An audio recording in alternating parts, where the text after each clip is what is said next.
So there is no end to what we're seeing in Palestine until Zionism is smashed, is defeated. Do you think Zionism will be smashed or defeated soon or ever at all? I think that Zionism will be smashed and defeated. I don't know when.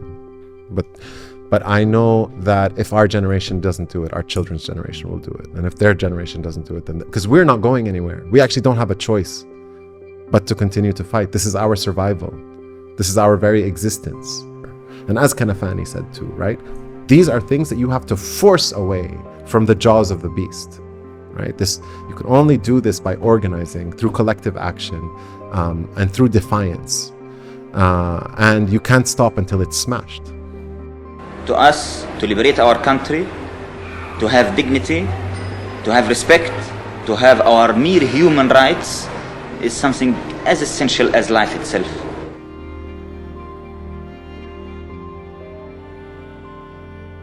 So hello and welcome back to Palestine Deep Dive. My name is Ahmed Al-Naouq and today I have a very special guest, like always, Hazem Jamjoum. He is a Palestinian educator and a translator. Welcome to our studio. Thanks, Ahmed. Really happy to be here. Thank you very much. We have a lot to talk about today. Yeah. We're going to talk about Ghassan Kanafani. We're going to talk about imperialism, fascism, the left, all these big words. Small things. But first, how do you like our studio? This is an amazing studio. It's really something that birfa al-ras. It raises the head. Yeah. Yeah, we're going to talk about Palestinian proverbs as well. That's true, actually. Yeah. So before we start, can you tell us about yourself? Where are you from Palestine and what you're doing now? Yeah, I'm my father's family is from Al-Khalil and they moved to Jerusalem a few generations ago, and so he grew up between Jerusalem and Jericho and then left before the 67 war and couldn't come back after the occupation in 67, but all of his family is still there. And my mother's family is from Haifa. They were expelled in 1948 to Jordan. And I've been in London for under 10 years now, working as an academic and as an archivist curator. You're originally from Al-Khalil. The family's from Al-Khalil, yes. That makes us neighbors, you know. Yeah, Gaza and Al-Khalil. Yeah, we used to talk about Gaza as if it's in the Khalil district. Now we talk about Khalil as in Gaza district. Yeah, very sad. And your mother's from Haifa. My father's family is from Haifa. My grandmother is from Haifa. Do you know which neighborhood? Al-Manshiyah. Yeah, that's where my grandmother is from. Oh, really? Yeah. So if there was no Nakba, we would have been neighbors. Yeah. We'd be neighbors by the sea. So you recently translated the work by Ghassan Kanafani. So why do you think Ghassan Kanafani is very important? Why did you have to translate his work? Is he one of the most famous, prominent Palestinian novelists? So Kanafani is, I think, mostly known for his literary writing. He wrote dozens of short stories and three very famous kind of novellas, Men in the Sun, Return to Haifa, and All That Remains to You. But there was so much more to Ghassan Kanafani.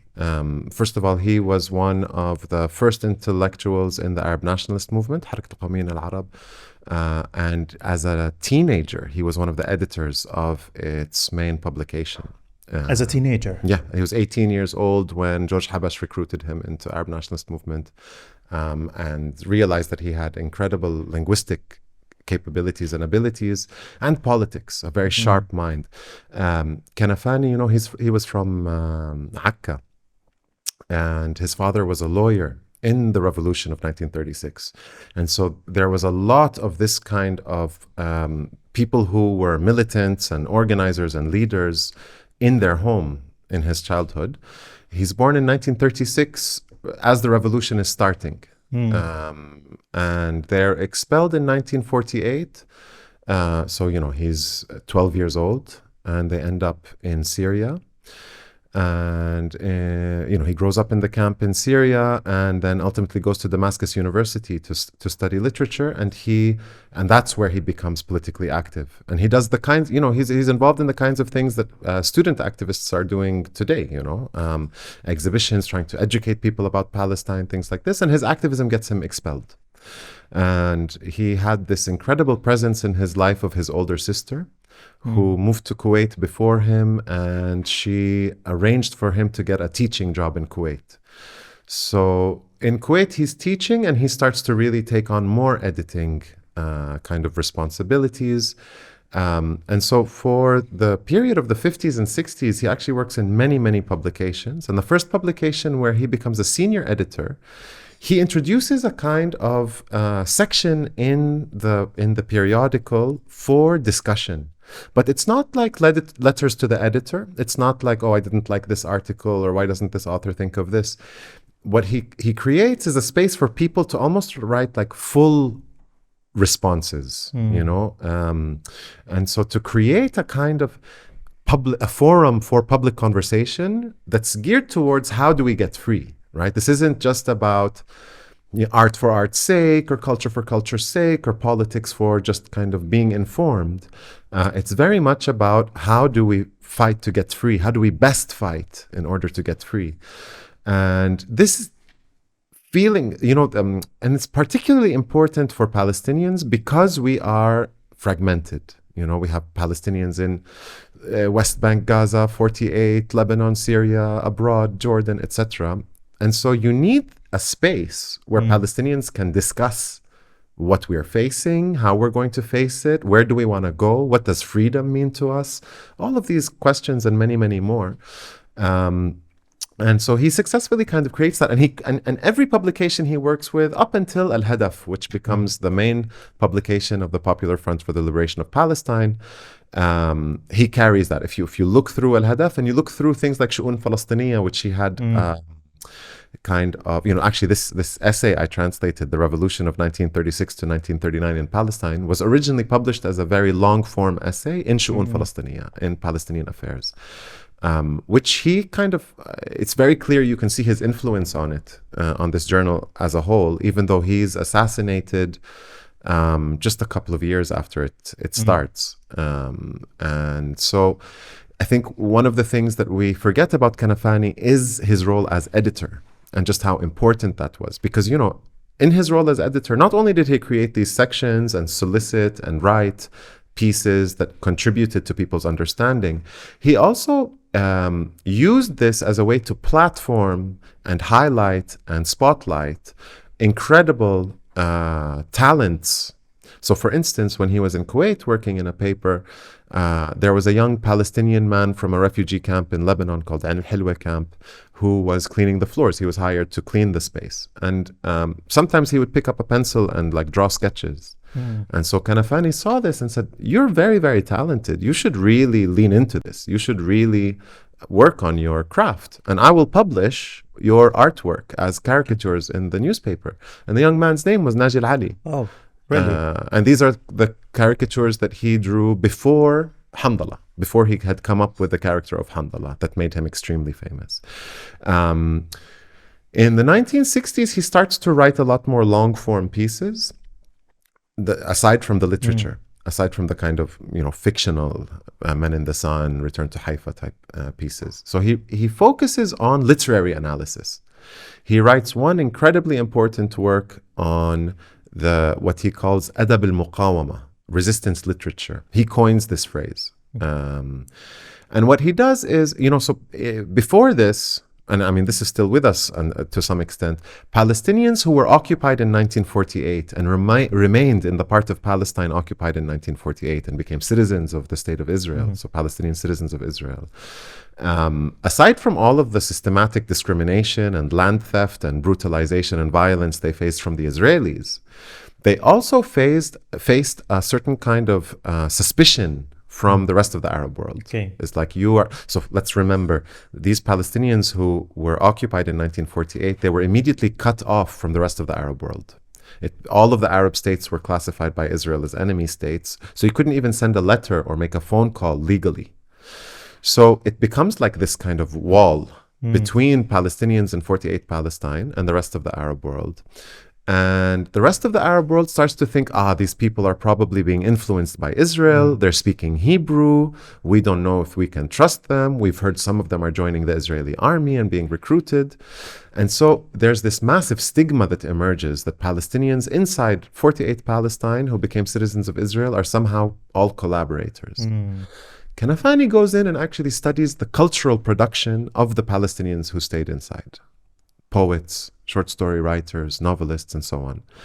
And he uses them as the main kind of archive to develop this notion of adab al-muqawama, resistance literature. And so he brings out poets that nobody outside of Palestine 48 had really heard of, like Mahmoud Darwish, Samih al-Qasim, and so on, Emir Habibi. These people we now consider giants of Palestinian literature and poetry, but it's Kanafani who introduced him to the Arabic reading public. So there's this side of him. But this essay is very particular. This essay comes out, and there's one other long form piece he writes of literary analysis, which is called On Zionist Literature, which was also actually published in English translation last year by Liberated Texts and Ebb Books, and an excellent text and an excellent translation. In this text, what he does is he actually asks the question, what is literary, how does Zionism creep into cultural production and what effect does this have? And he effectively does an incredible analysis, a very advanced analysis, that people who study maybe cultural studies, who read people like Raymond Williams or Michel Foucault or Stuart Hall would recognize as the kind of analysis they do right now, right? 60, 70 years later. And what he's doing is he's looking at how the apparatus of cultural production, the awards, the book reviews, the things that tell you this is an important book, this is not an important book. He effectively analyzes it that way. So a very kind of materialist analysis. And what he finds is that the combination of Hollywood, the Nobel Literature Prize, etc., is effectively trying to consecrate, make sacred, a certain reading of the Palestinian and Jewish past that is utterly Zionist. He calls it literary Zionism. And so an incredibly important text. After the 1967 war and defeat and occupation, this was a moment of mass depression in the Arab world. And most people focus on this as that kind of real low point in Palestinian history, Arab history. But the real low point for the resistance, for Palestinian resistance, was 3 years later. So after the 1967 war, the militant factions, including Kanafani's Popular Front for the Liberation of Palestine, take over the Palestine Liberation Organization and turn it into a liberation organization, not just a mouthpiece for Arab regimes, which is what it was before. As a liberation organization, they begin to try to kind of build military power. And in 1968, there's a really important moment that many people have forgotten, which is that the Israeli military tried to wipe out a Palestinian kind of Fida'i guerrilla training base in the Jordan Valley that was right beside the refugee camp that was called the Karama refugee camp. And so the Israeli army invades, and the Palestinian fighters are there, and there's a Jordanian artillery unit stationed nearby. The command of the Jordanian military orders the tanks to move away from the battle, to basically allow the Israelis to wipe out these Palestinian fighters.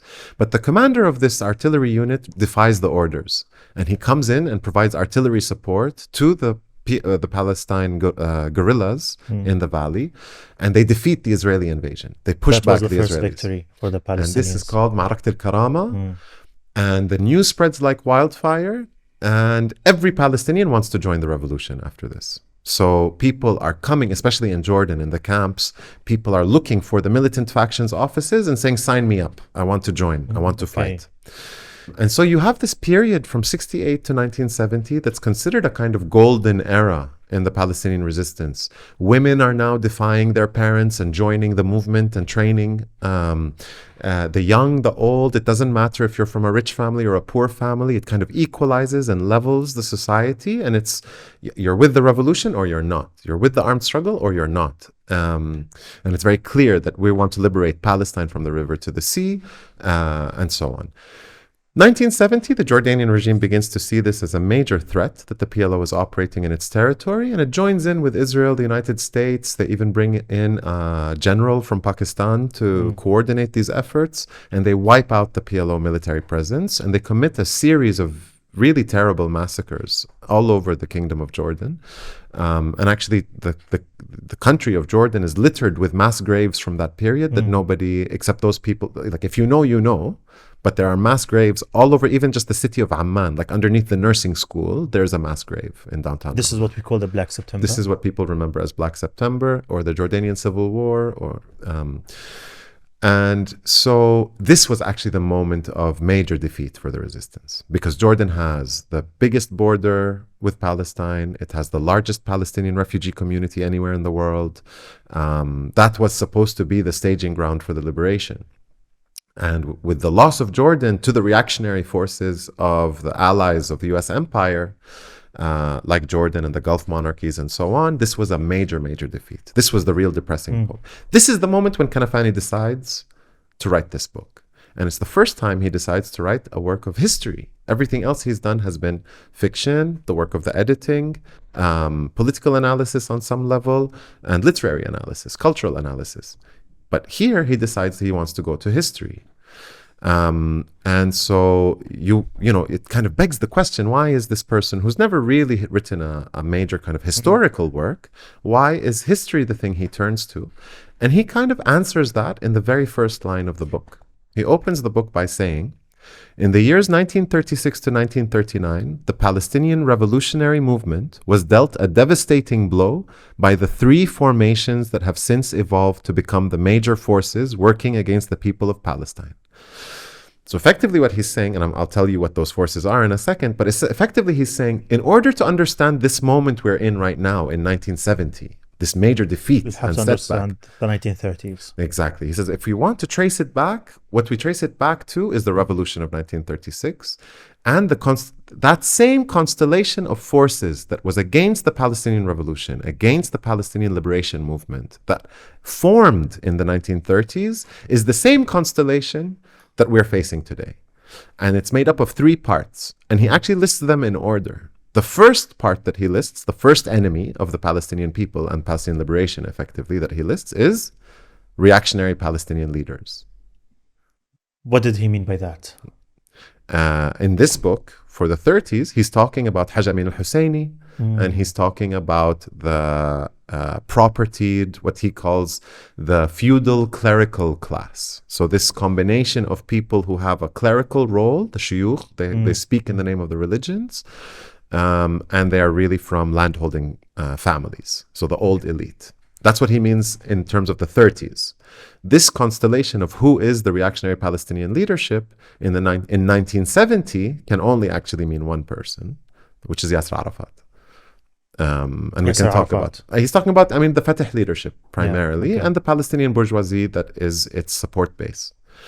And then, so it's the reactionary Palestinian leaders, the reactionary Arab regimes surrounding Palestine, and this is a story we know, Jordan, Egypt, etc., and the alliance between Zionism and imperialism. He lists that third, right? Your enemy, you already know he's your occupier, he's your colonizer, and he's backed by an imperial power. We already know that this is a big part of, and that's why I think he's listing them last. But he's really trying to highlight that actually we have a major problem since the 1930s with the reactionary Palestinian leadership. And what's interesting is that around the same time he's writing this, he writes an article in Al-Hadaf that I translated and published around the same time this book came out, which is called Shabah al-Dawla al-Falastiniya, the specter of the Palestinian state. And he's actually he doesn't mention Arafat, he doesn't mention Fatah, he mentions Nabil Sha'ath in one moment in that article.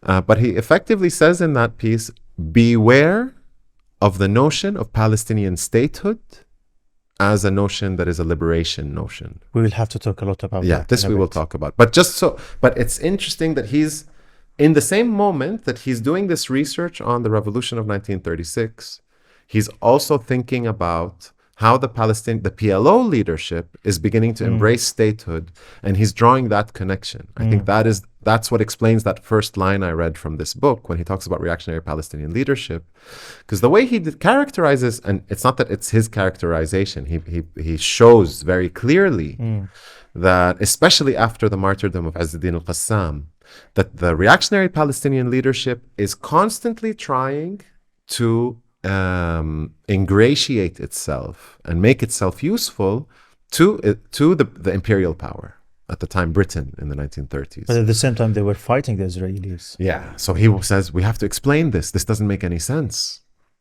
How do we explain this? And so how he explains it is he says, look, we effectively have a normal pattern, a normal kind of narrative for how anti-colonial nationalist movements work. You have an imperial colonizing power, and you have your indigenous society. The indigenous society has an elite leadership that has interests, even under imperialism, even under colonial domination. Personal interests. Yeah, they're also, they stand to gain a great deal, especially if they can be put in a position of power. And it's much more troublesome to try to get that power by actually fighting the imperial power and defeating them. And so what we find, and this is very true actually, what we find is that the elite of the anti-colonial nationalist movements anywhere in the world will try to find an accommodation with the imperial power. As in, you have someone like Bourguiba in Tunis.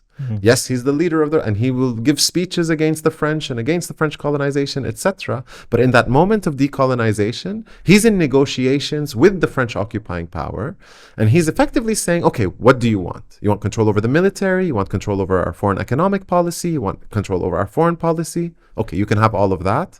Just let me govern here, and let me cement my elite status, where I can then use that to extract rents from the population. And so we find this in actually most post-colonial countries. Right after colonization, you get a new sort of national bourgeoisie that emerges, usually under the leadership of the people who called themselves the anti-colonial resistance leaders.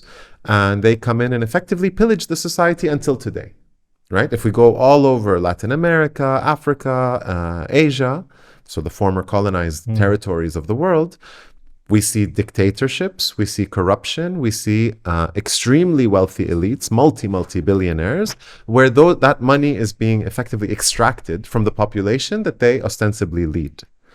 Kanafani comes in and says, well, that's the normal one, right? And that's actually what we do have. The British come in and we find Haj Amin al-Husseini and the Nashashibis and all of these elite land-owning families coming to the British and saying, okay, just install us as the leadership and tell us what you want. We beg you. And the Israelis tried it with the village league, We'll come back to that because it is relevant.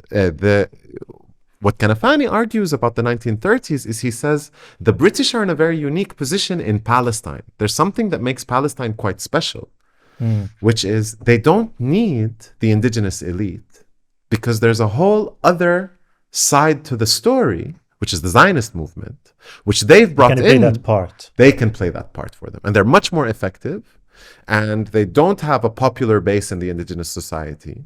And so they are going to be much more willing and a much better partner in terms of administering this colonial situation. Which is also what the Zionist movement offered itself to be, right? If we go back even as early as Theodor Herzl, and the World Zionist Organization in the years of its formation, the Zionist leaders, the entire strategy of how do we create a Jewish state, an exclusively Jewish state, the strategy is find an imperial power that will partner with us and make ourselves as useful to them as possible and say, we will do whatever it is you need us to do. Just give us a territory to call an exclusive Jewish state where we can remove anyone who we consider non-Jewish, right? And so Kanafani in this book basically identifies the one thing that makes Palestine kind of exceptional. But that's one of the kind of main arguments. And then he illustrates it. He illustrates it using materialist class analysis. He begins by analyzing, because another sort of, he also takes another normal narrative, which is the kind of Marxist narrative of revolution, which usually means the working class gets organized under the leadership of a kind of vanguardist party. The party will organize the working class to take control over the apparatus of the state, and then that's supposed to move us towards a classless society, dictatorship of the proletariat, right?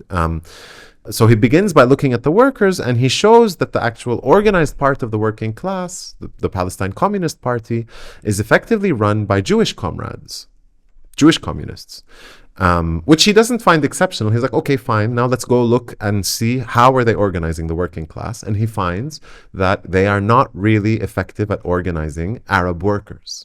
They've been really kind of isolating themselves to the Jewish sector. Yep.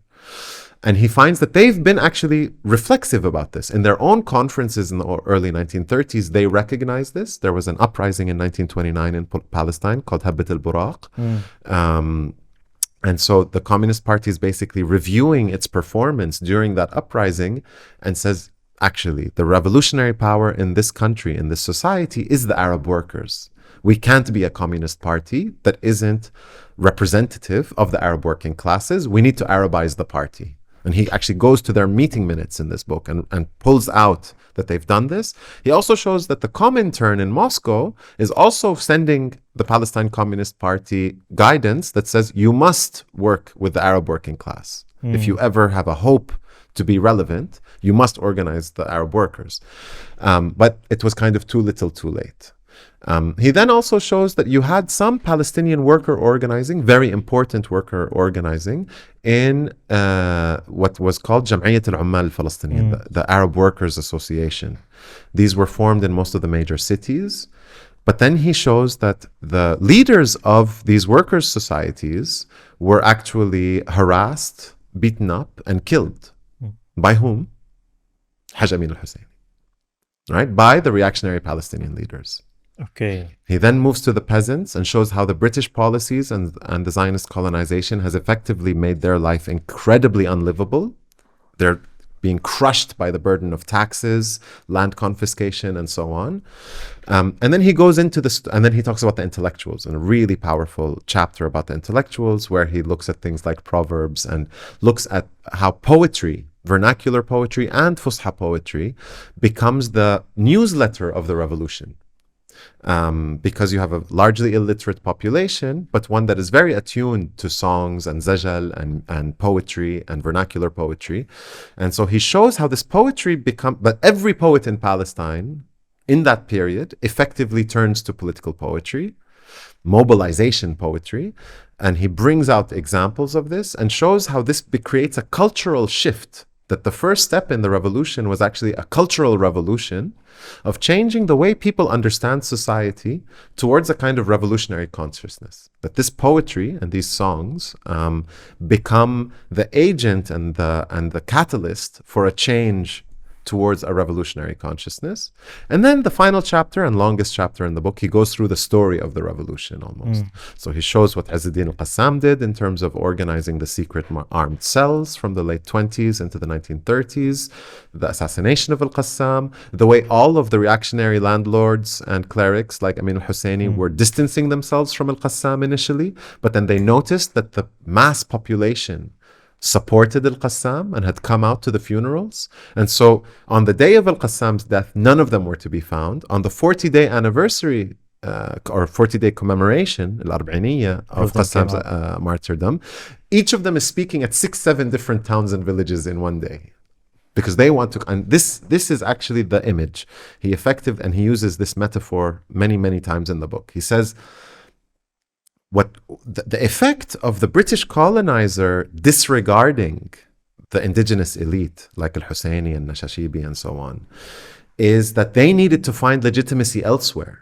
And so they realized that the only thing that's going to keep them relevant is the mass movement, the revolutionary movement, the movement that wants to kick out the colonizers, both the Zionists and the British. And so he says that effectively what this does is it creates this very exceptional situation if we compare it to Bourguiba in Tunis or any of these other kind of normal, quote unquote, anti-colonial movements, is that this leadership, in order to stay relevant, has to speak with a truly revolutionary language, because otherwise they become completely irrelevant. So the metaphor he uses is of a wave, which is the popular mass movement, liberation, revolutionary movement, and these leaders swimming as fast as they can to get to the top of the wave. They're always behind it. The people are always ahead of them, but they're swimming to pretend like, oh, no, really, we're the leaders, right? But he also shows that in the same moment that they're doing this, they're also traveling to London and begging the Foreign Office and the Colonial Office to let them be the national elite instead of the Zionists. Right? And he shows this, like even what kinds of things they were saying in the meetings with the Foreign Office, just literally humiliating themselves, begging for scraps off the table. Wow. Yeah. Wow.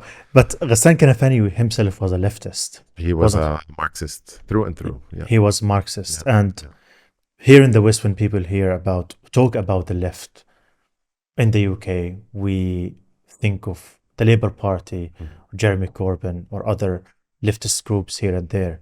But what did the left really mean in Palestine in the context of living under the occupation? Yeah, I mean, in a lot of ways, it's Ghassan Kanafani who tells us what that means. He's as the editor of the paper, but also the writer of things like the PFLP Charter, these books, and so on and so forth. Also, we have to remember that, and this is something that historians deal with all the time. We have certain texts, published and unpublished, that tell us things, but we also have to imagine all of the unwritten, all the conversations, all the living room chats, the office chats, the conversation at the barber, etc. Kanafani is a key player in this, especially in Beirut in the late 60s and until he's killed in 1972. Whenever you hear people who met Kanafani, generally the vibe is that there was a group of people and they were there listening to Kanafani and discussing with him. So for Kanafani, I think some key things that come out. One, the right wing of the Palestinian liberation movement until today talks about the liberation of Palestine like it's a piece of land. The liberation of Palestine. Kanafani pushed the line, and it remains the official position of the Popular Front, however much they follow it or not, is that liberation is the liberation of the people. It's not that it's not the liberation of the land, but the emphasis needs to be on the liberation of the people. So it's Tahrir al-Filistiniyin, not Tahrir Filistin, right? So, and this is a radically different thing, right? To liberate the land effectively means come and we create a new authority that we describe as somehow an authority that's brought about freedom, because it's not the military occupation, but it may be a police state. In fact, when the Palestinian Authority was set up in Gaza and the West Bank after the Oslo agreements, it immediately took the form of a police state. They immediately set about establishing prisons, 13 different police forces. Under Fayyad, all of the money that was coming to the Palestinian Authority in the form of aid was restructured to give more of it to prisons, police, and courts. Right? So it is a police state. If you think about liberation of the people, all of a sudden, you need to think, okay, what does freedom mean to people? All of a sudden, you're talking about women's liberation. You're talking about queer liberation. You're talking about the ability to live your life and excel and flourish, right? As an individual in society, as an individual that's part of a collective and individual liberation. So that's one thing. And of course, class is ultimately at the fundamental. If we read all of his stories, all of his writings, etc., we see that his primary allegiance is with the poor and working classes. That's the people that he wants to see liberation for. The other thing, he makes kind of the masthead slogan of al-Hadaf, which is the main publication that he's the senior editor of for the PFLP, and which is كل الحقيقة للجماهير. Basically, the whole truth and nothing but the truth to the masses. This is very different from a lot of other Marxist-Leninist and vanguardist and kind of factional leaderships, which always see themselves as knowing a lot more, that basically look down on the masses. The word the masses is even a negative word in a lot of ways, right? It's like the mob. It's lots of people, they're stupid, they don't think, they have a mob mentality, etc. For Kanafani and for the Palestinian left, no. The people are what we ascend to. They are at the top. And we have to treat, in order to call ourselves a leadership, we have to respect that everything we do is in the service of these people and the liberation of these people, and in organizing these people to liberate themselves. And a step towards that, a key step towards that, is complete transparency. As a revolutionary leadership, we must have complete transparency, the truth, the whole truth, nothing but the truth, to the masses. Right? It's a radically different thing than even Lenin. Like, they describe themselves as a Marxist-Leninist organization. Lenin talked about always being 10 steps ahead of the masses. Right? For Kanafani, no. It's about being of the masses and not creating this distinction between like vanguard and those who are being led. And using the media that the revolutionary leadership can create, like the magazine, like al-Hadaf, as a vehicle to deliver the truth to the masses. But then also note that thing I said at the very beginning, using that media as a place where also people can feed back in. They can send a letter and Kanafani will publish it, even if it's highly critical of something he himself wrote. Right?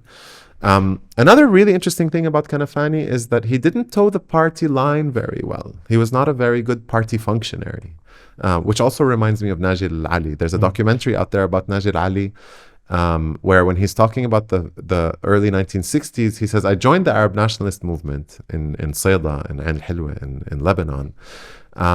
But they kept expelling me from the party for lack of discipline. I wasn't showing up to the meetings on time, things like this. Kanafani was highly disciplined, but he was also a very independent thinker. And so what he did was he recognized very clearly that to be the Popular Front of the Liberation of Palestine, you can't just say anything you want. Because if you want to talk against the Soviet Union, then, you know, maybe the 200 scholarships that the Soviet Union offered you won't exist anymore. Maybe they give you money or they support you with training or something like this. If you start criticizing a regime for being a dictatorship and for being another imperialism and so on and so forth, you will burn those bridges. And so what he did is he'd often write his more critical writings under pen names, under another name. But even with that, you will, if you go through the different issues of al-Hadaf, you will find often a little piece on the first page that says, Comrade Ghassan Kanafani wrote a piece in the last issue that some may disagree with, so on and so forth. Please note that he was speaking in his personal capacity, not in his capacity as editor of the PFLP magazine and member of the PFLP political bureau. Right? So even when he's writing under his own name, he's still kind of himself, right? He's still critical of everything he's critical of and unashamed and unafraid to state it. Yeah. And actually, he wrote a piece, I think, in the 60s where he's trying to grapple with Marxism and he's trying to write a piece to introduce people. It's almost like Marxism 101. As the Arab nationalist movement itself is thinking about adopting Marxism, Leninism, and kind of evolving into the Popular Front for the Liberation of Palestine. And you see that his version of Marxism is actually quite different from the Stalinist Marxism that the Soviet Union was pushing. Right? They're much more independent. Is there a correlation between the left, the true left, and revolution? Because as far as I understand, during the Great Revolt that took place in Palestine under the British mandate, there was also the civil war in Spain. And we know that some of the left who were not Spanish came from all around the world and they fought against Franco the fascist there. So did the left and the West know about the revolution in Palestine? And if they knew, what did they do? Did they join or engage in the revolution against the British mandate in Palestine? This is a very interesting question that I think deserves somebody to do some proper research, but I've seen no evidence of, for example, Western Europeans or Northern or Central Europeans coming to Palestine to fight. There's stories of Bosnians, kind of Eastern Europeans, former Ottoman subjects joining in the fray. And then, of course, a lot of volunteers who came from Iraq, Syria, also places that considered themselves not separate from Palestine, right? These borders were, if we were in 1936, me and you, those borders would be things we remember being in place, right? If you're 30 years old in 1936, then you were a teenager when those borders got put kind of like forced onto the geography. And so if you're from Damascus or Aleppo or Beirut or Baghdad or even to some extent Cairo or Bahrain or Jeddah, and you hear news of, Britain and the Zionists are quashing an uprising in Palestine, you would think of it like, these are my people that this is happening to, and I must go defend them. And so you'll encounter, until today, Lebanese and Syrians and Iraqis and people from the Gulf, etc., and they will tell you proudly, my grandfather went to fight in Palestine. Some in the 30s, some in the Nakba in the 40s. What did the Labour in the UK do during the British mandate in Palestine? I don't know exactly, but I can answer almost without knowing exactly. Just the Labour Party, since it was established, is part of a British establishment. It's not a revolutionary party. It's a political party that came in. In a way, it's sort of like, you can think of it as especially after the 1940s, as a kind of like Keynesian party. It's a party that's saying, the state should come in and protect the population on some level, and we really need to be attentive to the issues that face workers in particular. We are a Labour Party. But the people who established the Labour Party are the same people who established the London School of Economics and the New Statesman magazine, right? This is not a revolutionary left. There may be revolutionary leftists who have joined the Labour Party at different times, but as a party, it was never a revolutionary party. It was a party that fielded candidates for parliament and has held power in this country multiple times. And in certain moments, like after World War II, when they took power, they built things like social housing and the NHS and social services that have made people's lives in Britain much better. But that same party today is leading the charge to gut those same institutions, right? So it's not like the Labour Party has won and the gutting of the NHS has stopped, or that social housing, or there's a renewed effort to provide affordable housing for people. All the things that Thatcher put in place, and then the decade of austerity, more recently, we're not seeing that being turned back. We're not seeing Labour tear down prisons. We're not seeing Labour cut police funding. In fact, it's headed by a cop. So I think if we're talking about the Labour Party today, it's indistinguishable from any right-wing party. In the 1930s, the spirit of internationalism existed, but racism also existed. I think I'm not in a position to talk in any depth about the kind of like rank and file of the Labour Party at the time, but I think we can be certain that the members of the Labour Party who were anywhere near government in the 1930s saw Palestine as a bunch of natives who were fighting against the empire, and they were not people who were against the empire. The Labour Party was not an anti-imperialist party. It may have had anti-imperialists in it, but it was never officially or overtly an anti-imperialist party. In fact, it administered the empire. What kind of left is that? An imperialist left. Imperialist. Yeah, and I think one of the issues we have that's really kind of dogged us in the last kind of 70, 80 years is that we don't use the category of imperialist left, right? This is not a popular opinion for communists, but the Soviet Union was an empire, right? And we can see, so this is no longer left, but if we think about a regime like the regime in Tehran today, which is supporting the resistance in Palestine, but Tehran is also an expansionist regime, right? It's an oppressive regime that is also expansionist. It may be on the defensive vis-a-vis US empire and so on, but it doesn't change the fact that Moscow, Tehran, etc., they're operating on their own agenda, and it's an expansionist agenda that is not that different from an imperial kind of agenda. How did Ghassan Kanafani understand Zionism? Ghassan Kanafani is probably one of the best Palestinian analysts of Zionism of his generation, especially for someone who didn't read Hebrew. He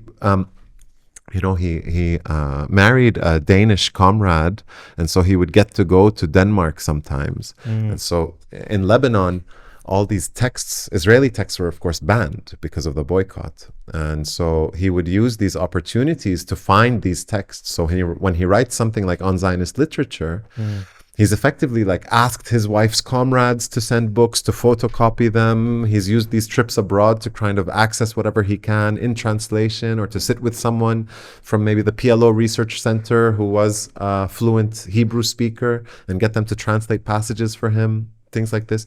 So his understanding of Zionism was based on a kind of a research, right? And On Zionist Literature will give you one version of that, which is a kind of like official Zionism that's being pushed by the culture industries. In this book, you see it also, as in the Revolution of 1936 to 1939, you see it also as an economic project, a political economic project. He's talking about how Zionism is effectively trying to recreate Palestine as a European industrial society. And so it's trying to sort of like push Palestine and through a kind of industrialization, but it's an industrialization that is only meant to benefit the Jewish sector, both in terms of capital, but also, as he shows, in terms of labor, right? What they called the Hebraization or Judaization of labor, which was since 1920 the main project of the Histadrut, which is Israel's main labor union, is to ensure that Arabs and Palestinians don't find work, that any work that exists is only for Jewish labor.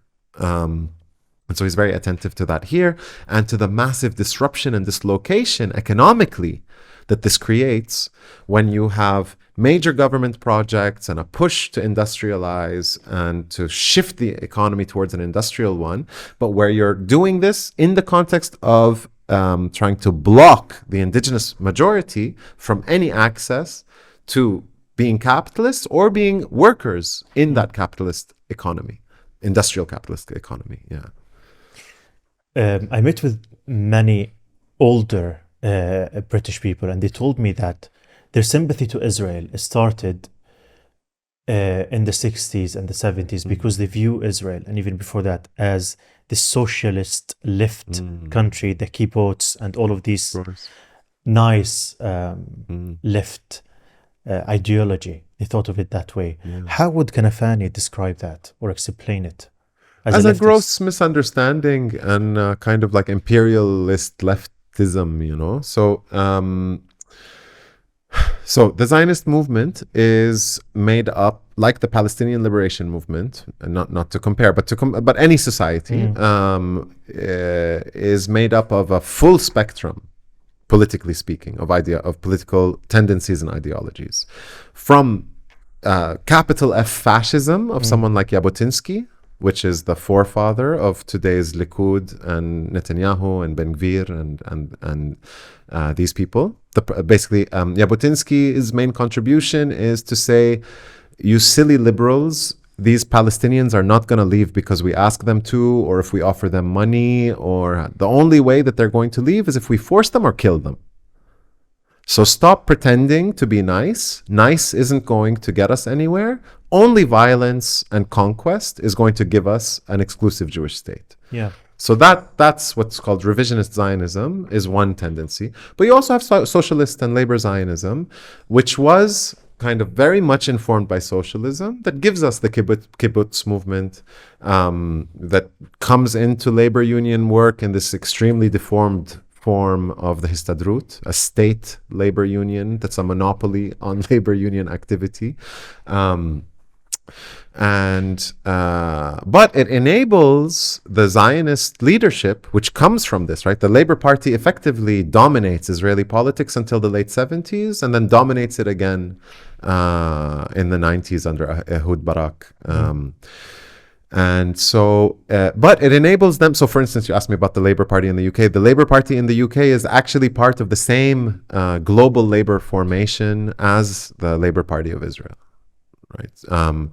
The kibbutz movement, all the kibbutzes are built on stolen Palestinian land, where the Palestinians who lived on that land were forced to leave at gunpoint, and those villages destroyed and looted. And Kanafani is also from some of these places, right? So it's not just theoretically, like it's his own life has been completely disrupted by the same quote-unquote labor Zionism. You do have, I mean, it's just important to note while we're talking about this, that Jewish Europeans, as a Jewish society in Europe, had a massive left revolutionary contingent. In fact, some people would say that, especially for Russian, Ukrainian, East European Jews, that was the majority, but also in Germany. And so you look at something like the Bund, which was mostly established to organize Jewish workers in the Pale of Settlement, and then more broadly.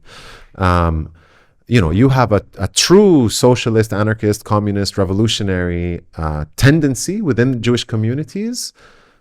However, that was a completely anti-Zionist Judaism. In fact, and this isn't just a kind of doctrinal or theoretical anti-Zionism.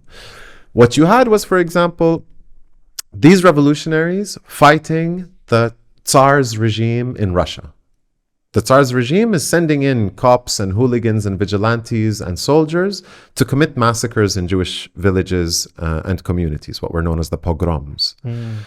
In the same week as a pogrom, the Zionist leadership sends over a delegate to come and talk to the Russian government. So the same government that's just massacred several dozen or several hundred Jews, which it's supposed to protect. Like, these aren't foreign Jews. These are Jews under its own protection. It's massacred them. And the Zionist leadership is coming to have coffee and tea and chit-chat to discuss how Russia can contribute to the Zionist movement in the same week. How can we explain that? Explain what? That the Zionists are doing this? Yeah. The Zionists don't care about Jews per se. The Zionist goal was to, it's actually, we can go back to the notion of to liberate the land or to liberate the people. The Zionists wanted to create a Jewish state in Palestine, by hook or by crook. There's this very famous quote by David Ben-Gurion that, like, I would rather half the Jews in the world be slaughtered by the Nazis and the other half come to Palestine so we can make a state of Israel, then all the Jews remain alive but not come to Palestine and we don't get a state of Israel. Is that documented, Yeah. that quote? Yeah. You'll find it on Palestine Remembered, the exact citation. But whether we have this quote or not, there's a very there's an extreme clarity to Zionism, which is the goal here is to establish an exclusively Jewish state in Palestine. That's the only thing that matters. And so whether we're going to work with anti-Semites, we also know that the Zionists did make lots of agreements with anti-Semites. Not just these meetings with the Tsarist anti-Semitic regime, but even with the Nazi Party, even with Lord Arthur Balfour. Lord Arthur Balfour in 1905 gets up in front of the British Parliament in the height of the pogroms in the early 1900s and says, we're not going to take any Jews, any of these Jewish refugees. We don't want them here, right? Closes the border to Jewish refugees trying to flee the pogroms. Anti-Semites in Europe, their goal is a Europe without Jews in it. They want all the Jews out of Europe. The Zionist movement wants all the Jews, all the white Jews from Europe and North America to move to Palestine, which is not in Europe. There's a very large intersection of interests between Zionism and European anti-Semitism, right? And in fact, without the European anti-Semitism, you wouldn't have had the success of the Zionist movement, right? By the end of the 1920s, the Zionist movement has not been able to move more than 60 to 80,000 Jews to Palestine. A complete dismal failure. You have over 900,000 non-Jewish indigenous Palestinians at the time. Also, Jewish Palestinians were not too happy with the Zionists coming in from Europe. But only when the Nazis win in the 1932 elections does this begin to change. That's when you have the spike of Jewish migration to Palestine. And it's not because Jewish Europeans want to go to Palestine. It's because they want to go to first of all, they want to seek safety for themselves and their families. And everybody else is telling them you can't come in. The United States, Canada, Britain, Scandinavia, they all close their borders to Jewish refugees. So if you're a Jewish refugee from Germany in 1933, and you want to get your family safe, and you want to get out of Germany, you actually have very few options on where to go, especially if you want to kind of be sort of like Jewish on paper. A lot of people manage to get out by pretending that they're Christians. So you'll find a lot of, for example, like Jewish people who moved to the United States in the 30s and 40s, they have very Anglo-sounding names. They change their names. They kind of try to perform as if they are not Jewish in order to get past these anti-Semitic refugee policies. So they're basically funneled into Palestine. So what was Kanafani's vision for liberation? Kanafani's vision for liberation was an armed struggle, which would liberate territory in Palestine, and then each part of the territory liberated would become a staging ground to liberate more territory. This wasn't about a kind of national identity. It didn't matter if you were Jewish or Muslim or Christian. It was about being pro-liberation, the liberation of people, or being pro-occupation and oppression and dictatorship. And so these kind of anti-authoritarian, anti-occupation, anti-colonial forces would be able to wage a struggle. Doesn't have to be now. His sense of time and balance of power is ever present. He's a very astute reader of power relations.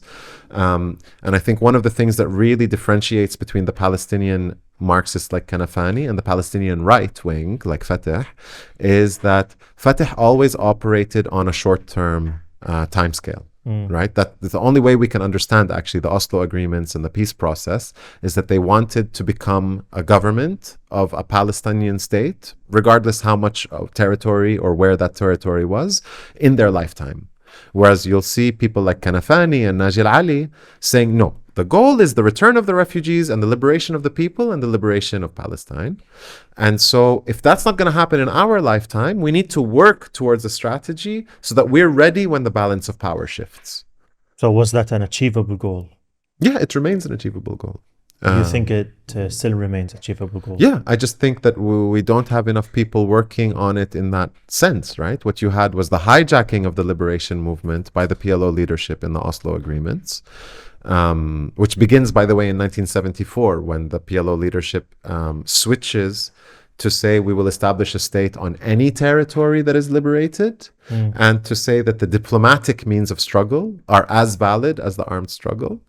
Because effectively what the PLO leadership did with that move was it said, okay, we recognize that we will not be able to defeat Israel militarily in our lifetime. The new strategy is we will see what the big global powers, especially the United States, what do they want from us? We will give them everything they want from us and ask them to liberate some part of Palestine for us in accordance with UN Resolution 242, i.e. the two-state solution on some part of the West Bank and Gaza, and we go plant the flag and play the game of being VIPs and government officials and dictators. They think this is the only achievable goal, though. Yeah, that's what they saw as the only achievable and realistic goal, but it's a kind of realistic that is completely based on a sense of time that is the next 10 to 20 years. Not a sense of time that is, there's no way they're going to eradicate us. How do we build now so that even if it doesn't happen in 20 years, it happens in 40 or 60 or 80 years, right? And that's what the Palestinian left was always very strong in doing, in saying, no, we need to build ourselves. We need to build our power. When you think about what the Palestinian right wing did, is they effectively did not build power. Like until today, like go look at how Fatah organizes in the West Bank. It's not about educating the cadre and building the capacities and networks and building alliances. It's about treating the power they do have as existing and then thinking, how do we deploy this power and employ this power for maximum gain? How do I win this election in the university? How do I take control of this important government ministry? How do I destroy the threat that's coming from the teachers' union? This kind of thing. And so I think it's a radically different way of approaching politics. Ghassan Kanafani died at the age of 36. He died very young. He was assassinated by Israel. Why do you think Israel needed to assassinate Ghassan Kanafani? In just 2 minutes, because we're out of running out of time. So I think Ghassan Kanafani's assassination really deserves a lot more. I mean, I hope somebody can go in someday and find the Mossad meeting notes that had.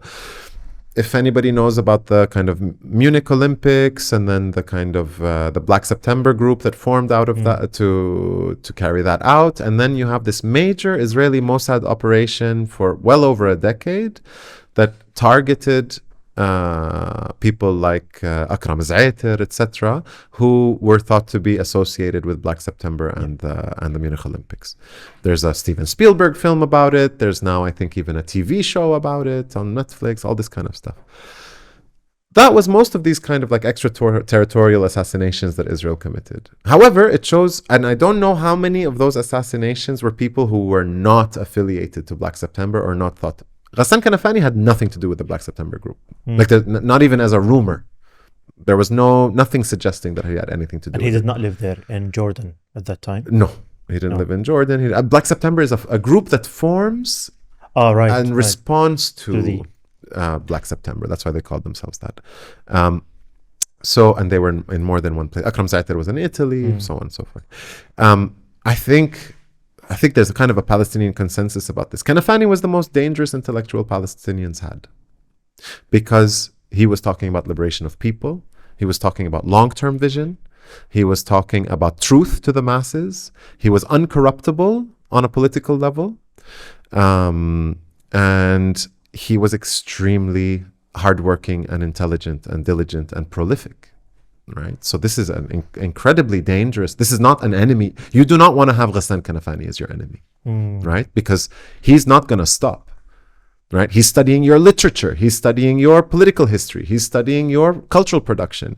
He's studying his own people's cultural production. He's critiquing the reactionary leadership, which we are relying on as a Zionist movement. The Zionist movement relies on a corrupt Palestinian leadership. It's a central part of Zionist strategy is to foster corrupt Palestinian leadership, and they've demonstrated this time and time again from before 1948, when they were fostering relationships with collaborators and samasira and collaborating land brokers, and then in the Nakba and after the Nakba, where they worked on the mashayikh and tried to separate out the Druze and the Bedouin and the different kind of like Abu Ghosh leadership and this village and that town and so on and so forth, and created almost like a protected class of Palestinian collaborators.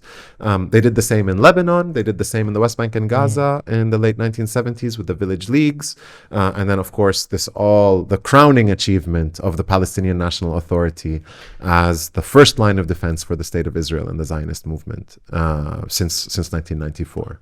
The most dangerous intellectual head. We will end it there.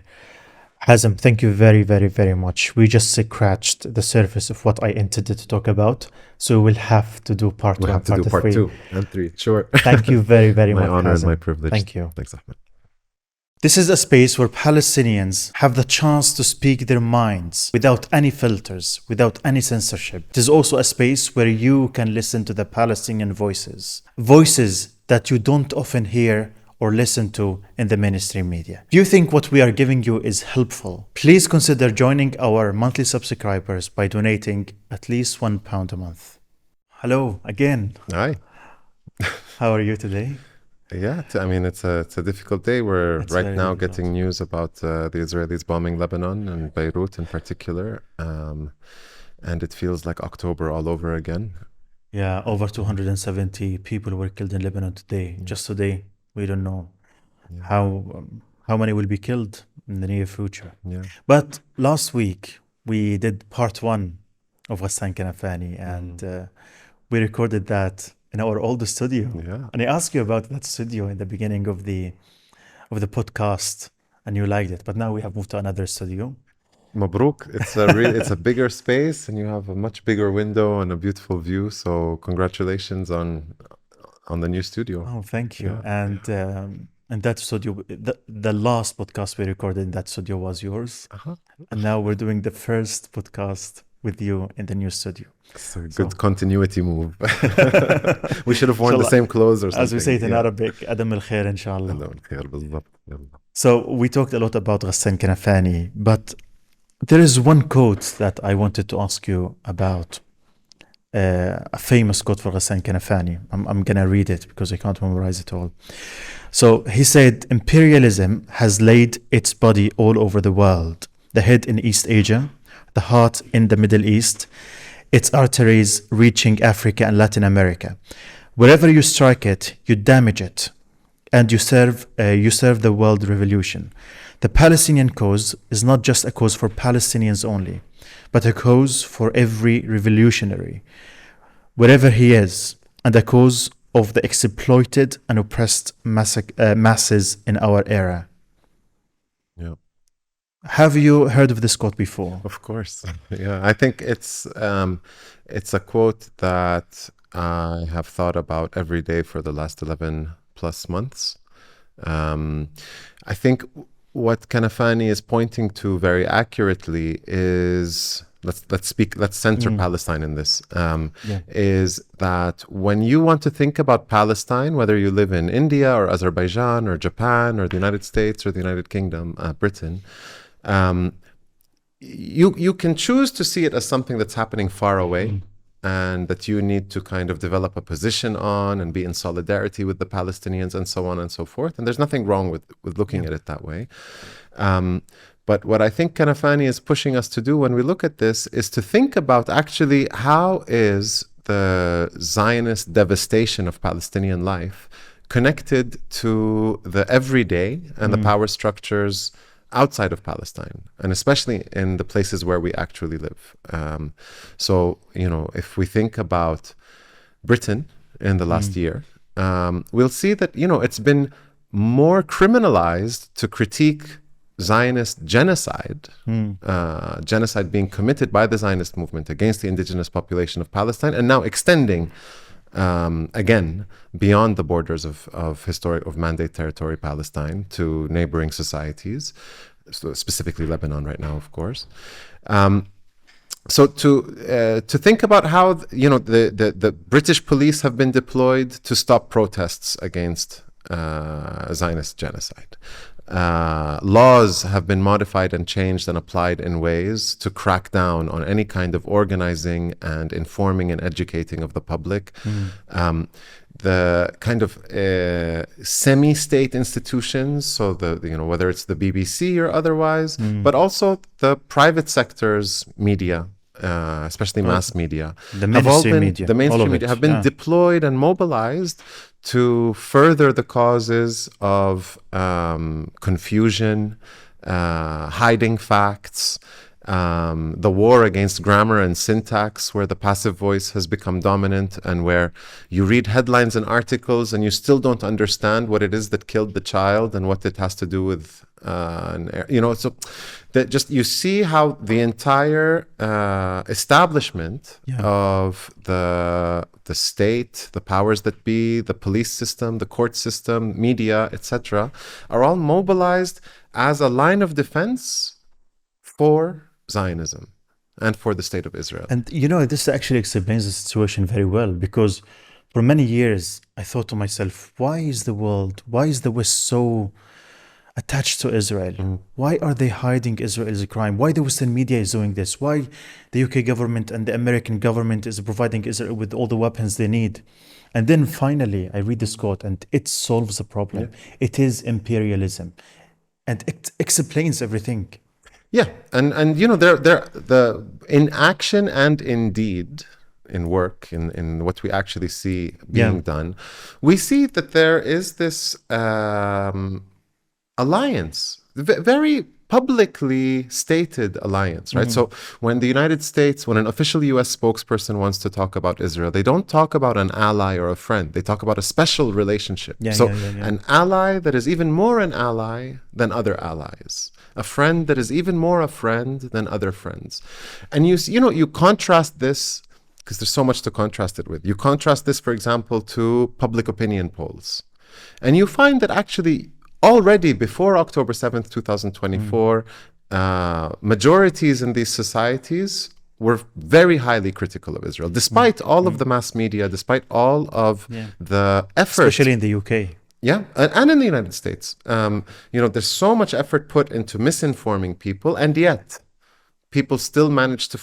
You can't help it. There's no way around it, right? Anytime you see a tank and a child, or an air force and people fighting with stones, or fighting from under the rubble, there's a power imbalance there. You know who's the stronger side and who's the weaker side, who's killing children and who's going after soldiers. It's however much someone tries to misinform you, all it takes is that one glimmer of truth and the whole kind of edifice of the lies and the misinformation starts to crumble. But just to say that much more so now, people are actively in opposition to Israeli occupation and genocide. So you have majorities vocally and actively stating, to think of the sustained protest movement we've had for almost a year. It's unprecedented. It's really historic. And yet, billions of dollars being sent in aid, so much effort being put to defend the Zionist enterprise, diplomatically, politically, in media, and so on. So much energy being put to kind of sort of acrobatically bend existing laws around things like freedom of expression, freedom of mobilization and action, and so on, just to criminalize anti-Zionist activity, to criminalize anything that says stop the genocide, let alone freedom for Palestine, let alone basic fundamental things like return of refugees or an end to institutionalized discrimination and so on. Or fundamental rights for the Palestinians. Just, just basic things that in almost any other case would just be obvious, are now, you have all of this effort being put to kind of create policies and laws or ways in which these laws can be discriminatorily applied to clamp down on anything that's about Palestinians being our fellow humans, right? And so this notion of imperialism as one, right? This is what's ultimately in that Kanafani quote. I mean, he describes a geography from its time where he's thinking about places like Vietnam and Palestine and Latin America. And so those are the three geographies that he mentions directly.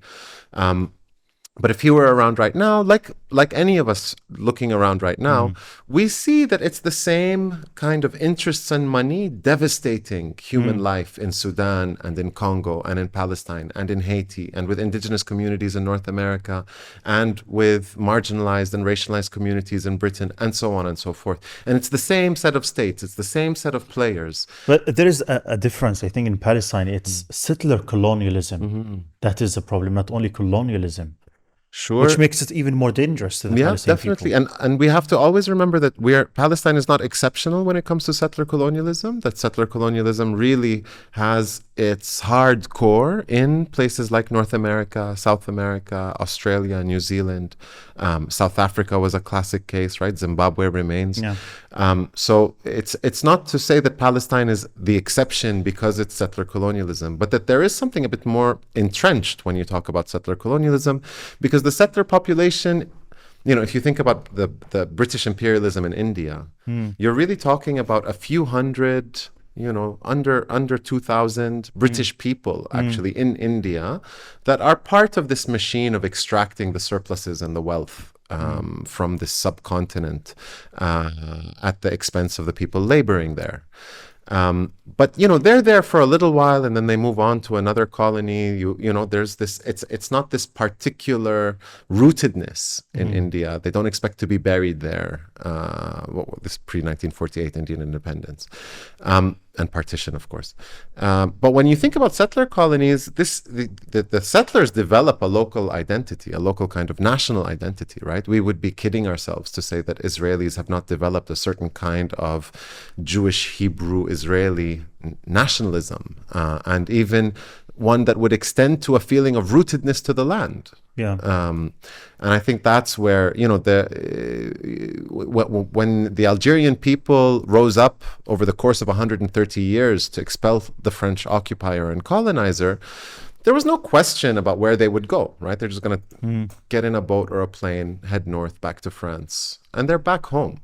Even if they've been there for 3-4 generations, they've maintained that link to France.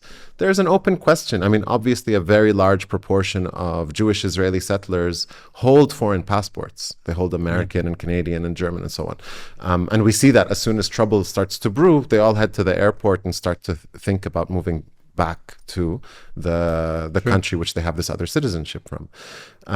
But there is a rootedness. There is a feeling that Jewish Israeli settlers feel like they are there to stay, and that there is a feeling of this being existential for them. Right? This isn't the luxury or option in the way that they would kind of frame this in their minds, and that the way that they would see it is that if we allow the Palestinian resistance to win, then somehow like we will cease to exist, right? And I think one of the and obviously all of this way of clamping down on anti-Zionist activism as anti-Semitic plays on this, right? It effectively says, well, if it weren't for Zionism, then Jewish people can't be in Palestine in the way that they are now. And so that is somehow like the end of a Jewish presence. That almost sounds genocidal, right? And the irony of this, that they're the ones actually been committing genocide for over 75 years. But the thing is that, yes, it is about ending Jewish presence in the way that it exists now, which is the settler-colonial presence, right? Which is a Jewish presence that says no one else is allowed to be present. It's about ending that notion that anybody gets to come to a place and say only one kind of people can be here. Any notion of national and ethnic purity or religious purity, or however any Zionist wants to define the Jewish people as religious or national, however that identity, to say that you, and to think of it also in the context of Palestine, one of the most multicultural places in the world historically, right? People coming in from all over the world to stay there over generations, for one group to come in and say, actually, this is just for us. No one else is allowed to be here. You see the magnitude of that crime. Yes, this is unacceptable. That needs to end. That's fundamentally what our struggle is about, is we were living here. We want to stay able to live here. You can't just come in, take all of our stuff, kill anybody who rises against you and anyone who doesn't rise against you, and still expect to be treated normally.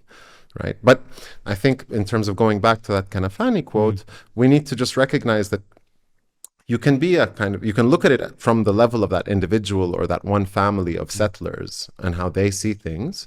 But ultimately, when we talk about empire, in the collective level, on that bigger level, what the Zionist project has enabled in Palestine is to create an imperial spearhead, right? Is that Israel does the empire's bidding. So when we see where Israel has been involved in the last 75 years, whether in Congo or South Africa or Nicaragua or different parts of Latin America, the Iran-Contra affair, and so on and so forth, we find that Israel is actually there playing this very important role of the empire's dirty work, right? Like funneling weapons to death squads, providing training to death squads, propping up dictators after the CIA removes a revolutionary leader like Patrice Lumumba, and so on and so forth. You also see Israel pushing the how would we put this?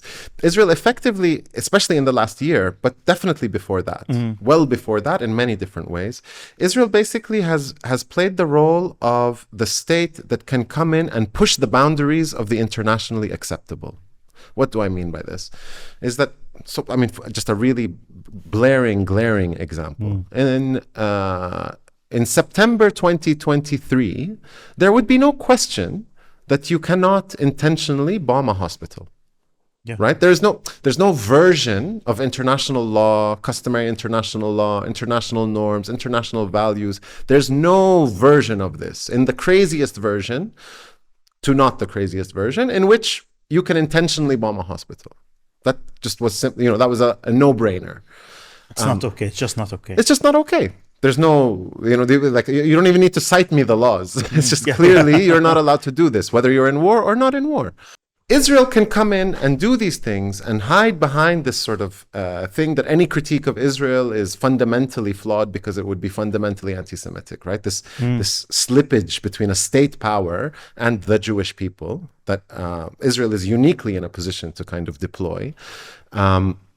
To then say that critiquing Israel for bombing a hospital would be an act of anti-Semitism. But then add to this, the way that customary international law works is not through treaty, and it's through the actions of states. And how do other states, or how does the international system respond to the actions of states? So if a state does something and gets away with it, that becomes a source of customary international law. If it gets away with it systematically over a period of time, it's even more so part of customary international law. And if other states do the same thing, and then the rest of the international system doesn't do anything to stop it, then it almost becomes entrenched in customary.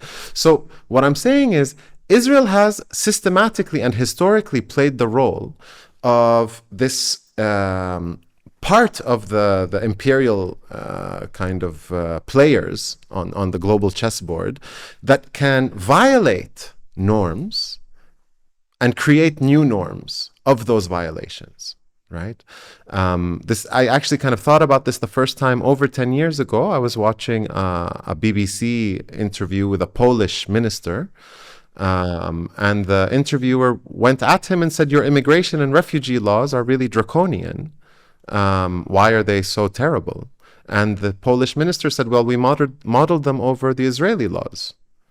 So immediately the announcer backed off and said, well, okay, I'll move on to the next question. Because to criticize these laws any further would have then become a critique of Israel, which would then be completely unacceptable, right? In this system of what is okay to say on the BBC or any other kind of mainstream media. But you see what I mean is that it becomes that Israel can do something, and then everyone else can hide behind the fact that when they do it, they can just say, well, Israel did it. And that is very, okay. very, very dangerous. It's extremely dangerous. Because in a few years from now, if another country with a crazy regime started to bomb hospitals, then we can't just say you can't do that. It becomes more difficult. Exactly. It becomes more difficult. It becomes more difficult. It's not to say that we can't. Obviously, it's wrong to bomb hospitals. It will forever be wrong to bomb hospitals. But they will say you allowed Israel to bomb hospitals. Yeah, you allowed Israel to do it. What are you anti-Semitic? You let Israel get away with it. I mean, another incredible precedent that was set in the last 10 months is that the International Criminal Court, the world became aware that the International Criminal Court was going to go after Israeli officials, and the United States government effectively, personally threatened, like a mobster racket, the individuals who were in the leadership of the International Criminal Court. This is insane, right? This is pure insanity. That you have the world's leading superpower going after jurists for declaring an intention to investigate crimes that we are all seeing in real time, right? And so when Kanafani says that the empire is one, right, that we should basically, another way of looking at that quote and that idea is that we need to stop thinking about Israel, the United States, Germany, France, Britain, and these imperial powers that every day tell us that they are in alliance with one another, right? They every day tell us that they act as a unified, even if not completely homogeneous, but they act in concert. That they effectively are in solidarity with one another to the deepest level, to the point where it almost feels like a country of the power of the United States genuinely feels that the fall of the Zionist project in Palestine could result in a threat to its own existence, right? That they see themselves as a house of cards, where if we pull Israel out, if we pull this genocidal project out of the house of cards, the entire house will fall. Wow. So to think that they see themselves like this. So what Kanafani is pointing to is that it is one beast. It is one beast. And so if you want to fight for Palestine, you don't actually have to go to Palestine to fight Israeli soldiers to fight for Palestine. Fight the empire anywhere. If you strike a blow against the empire, then you strike a blow against the empire everywhere, right? This is one monster. And if you can strike a blow in Vietnam or in Congo or in Sudan, then you are striking that blow for Palestine as well, right? And this is something where I think some of the most the people with a clear understanding of how Israel fits into the global story, when that question that's often asked, like what is to be done, what should be done to support Palestinians, when that question is asked by someone from Sweden or Britain or Germany or France or so on, many Palestinians will have responded something like, go fight the thing that is at home for you. Go back to Sweden, go back to Britain, go back to where you have your society and your community and your roots and an understanding of how the political system works, and fight those things that enable genocide to continue. Speaking of in-house enemies, Ghassan Kanafani also has his analysis of the 1936 revolution and its failures, and he identified three overlapping enemies of the Palestinian people. And he said they were the local reactionary leadership the regimes in the Arab states surrounding Palestine, and the imperialist Zionist enemy. Can you tell us more about what he meant in this? Yeah. So this is actually the opening line of the revolution of 1936 to 1939 in Palestine, and in part one I read that quote out as well. So I think we take them in order. Actually, let's take them in reverse orders, because we started with imperialism. So the third one he mentions is imperialism, and I think for him he's throwing it out as the most obvious. When we talk about 1930s Palestine, the major player is the British military occupation that was called the Mandate. And so obviously it's the one with foreign soldiers, boots on the ground. But he said the imperialist Zionist enemy, not the British enemy. Why is that? I mean, so when we're talking about 1930s Palestine, really the empire is the British Empire, at least now, of course, Britain is not the only empire at the time. Very close to us in Palestine was also the French Empire that expanded into Lebanon and Syria, and then also into parts of Northern Africa and so on. And actually in the book he talks about how the French, unflinchingly, immediately, when the British said, hey, if any of these guerrilla fighters that are fighting us in Palestine end up on Syrian soil, which is under your occupation, please arrest them and send them to us so that we can deal with them. And the French were all too happy to oblige. Gladly. Yeah. So again, this notion of the alliance between empire, right? They, if we go to the British or French foreign ministry type documents from the time, we will probably see French talking about Britain as this great rival, and the British talking about France as this great rival, and they're trying to kind of one up the other empire when it comes to trade and territory and military technology and so on and so forth. But when it comes to the actual people that they are occupying and whose lives they are devastating, obviously the empires stand as one. Yeah. Right. And it's the same, for example, if we think of the wealthiest people in our society, their main competitors are the other billionaires. But there's very clearly, they will stand with the other billionaires when the enemy is the mass of the population. Right. So it's that same kind of logic to the workings of power. And the case in Palestine was that the Zionist movement was forcibly implanted into Palestine by the empire, by the British. It's I mean, there's no conspiracy here. This is the story of Zionism. This is the story of British imperialism. In Palestine is the Sykes-Picot Agreement, where Britain and France decide who's going to get what spoils of war once they divvy up the Ottoman Empire.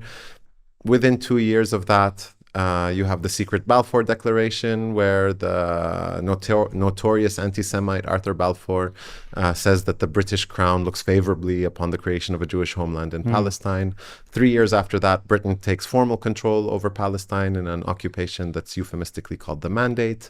And then you get 28 years in which the British occupation of Palestine is mostly geared towards fulfilling the Balfour Declaration of creating a Jewish state in Palestine. And so, there's no question that had it not been for the British Empire, there would be no Zionism in Palestine, and so on and so forth. The more controversial parts of Kanafani's opening statement here is that the second major enemy, right? So we started with the third, the alliance of Zionism and imperialism. The second major enemy is the Arab regimes surrounding Palestine, right? And here, you can take the adjective from the previous part, reactionary, or not. I think it's open. Don't you think it's a strong word to say that they are the enemy, the Arab state? Are they the enemy of the Palestinian people? Those regimes have, there may have been fluctuations, right? Over the course of the last 100 years or so, there were revolutions in many of these countries, and where the leaders of these revolutions were people who were personally and maybe collectively committed to the liberation of Palestine.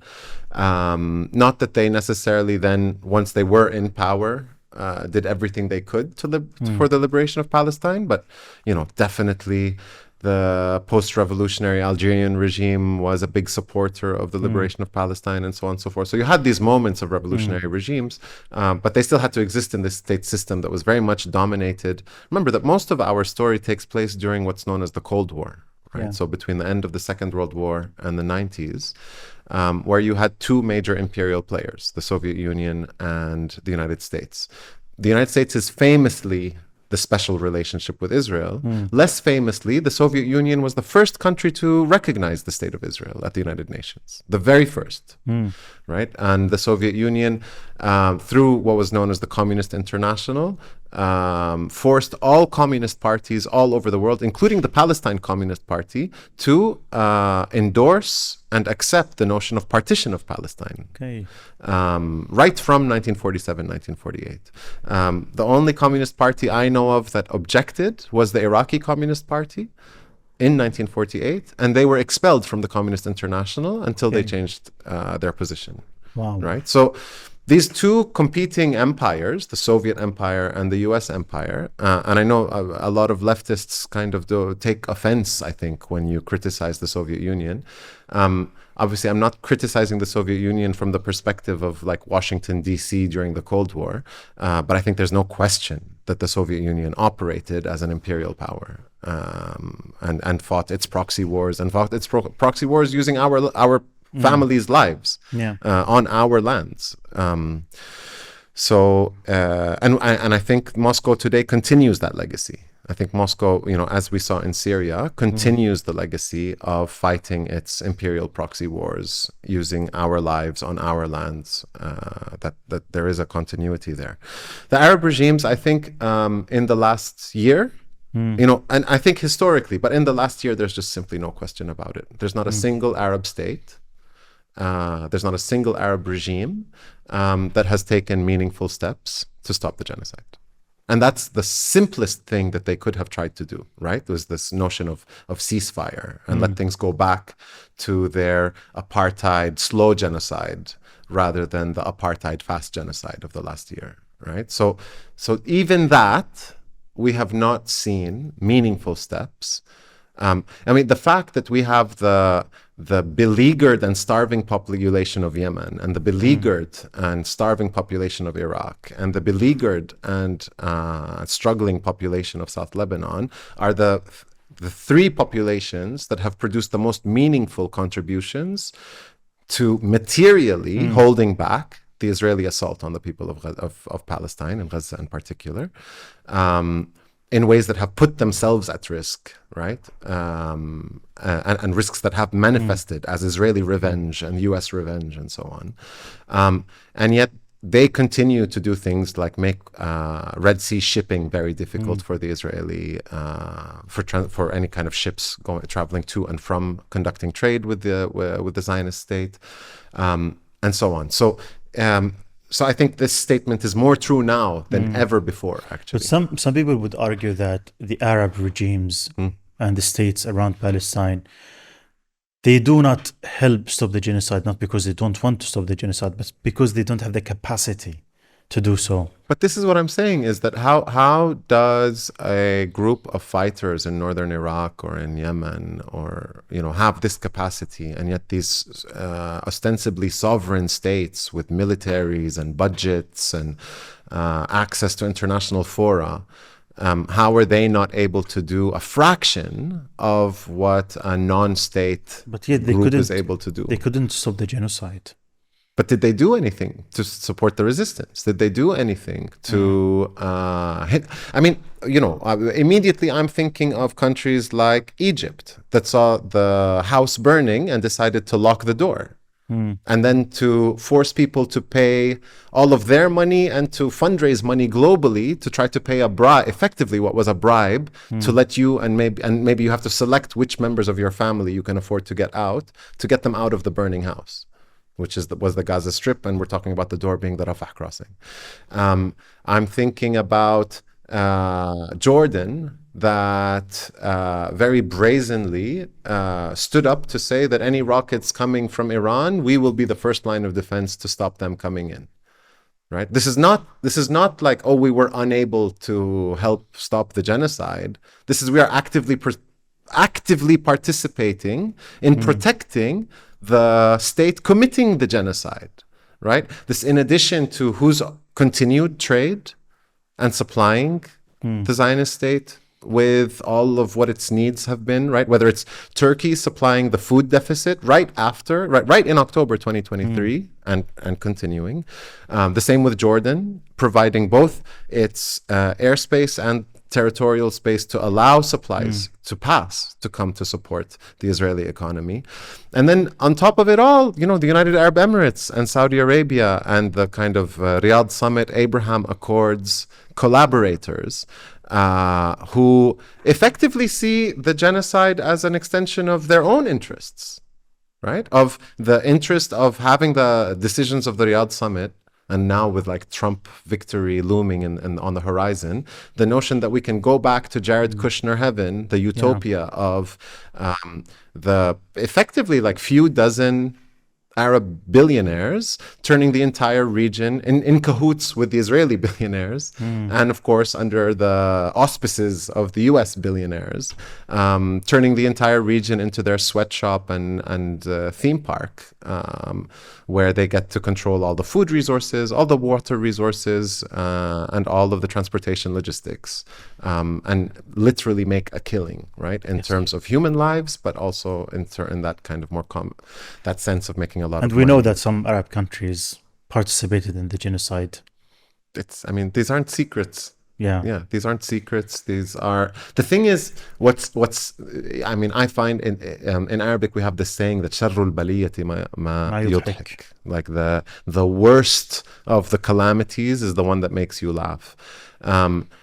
These Arab regimes feel like they can control this kind of information, right, about the ways in which they come in to aid and provide succor to the Zionist genocidal regime, and yet it's the Israeli media that is the first to publish any news of any Arab regime's collaboration, because they want to show their own public that the Arab states are with us.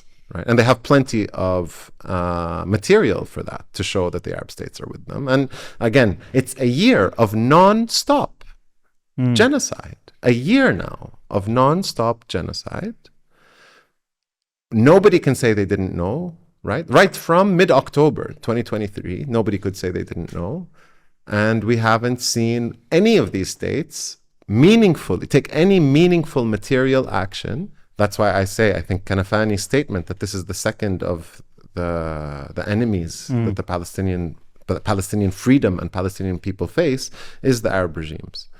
And then we have, the first one, the local reactionary leadership. The local reactionary leadership. What does he mean by that? So I think we started talking last time in part one about the ways in which in 1970, around the time that Kanafani is writing this, he is seeing the right wing of the Palestine liberation movement, and particularly in what came under the umbrella of the Fatah political faction led by Yasser Arafat, that he was seeing some very strange gestures towards a notion of Palestinian statehood.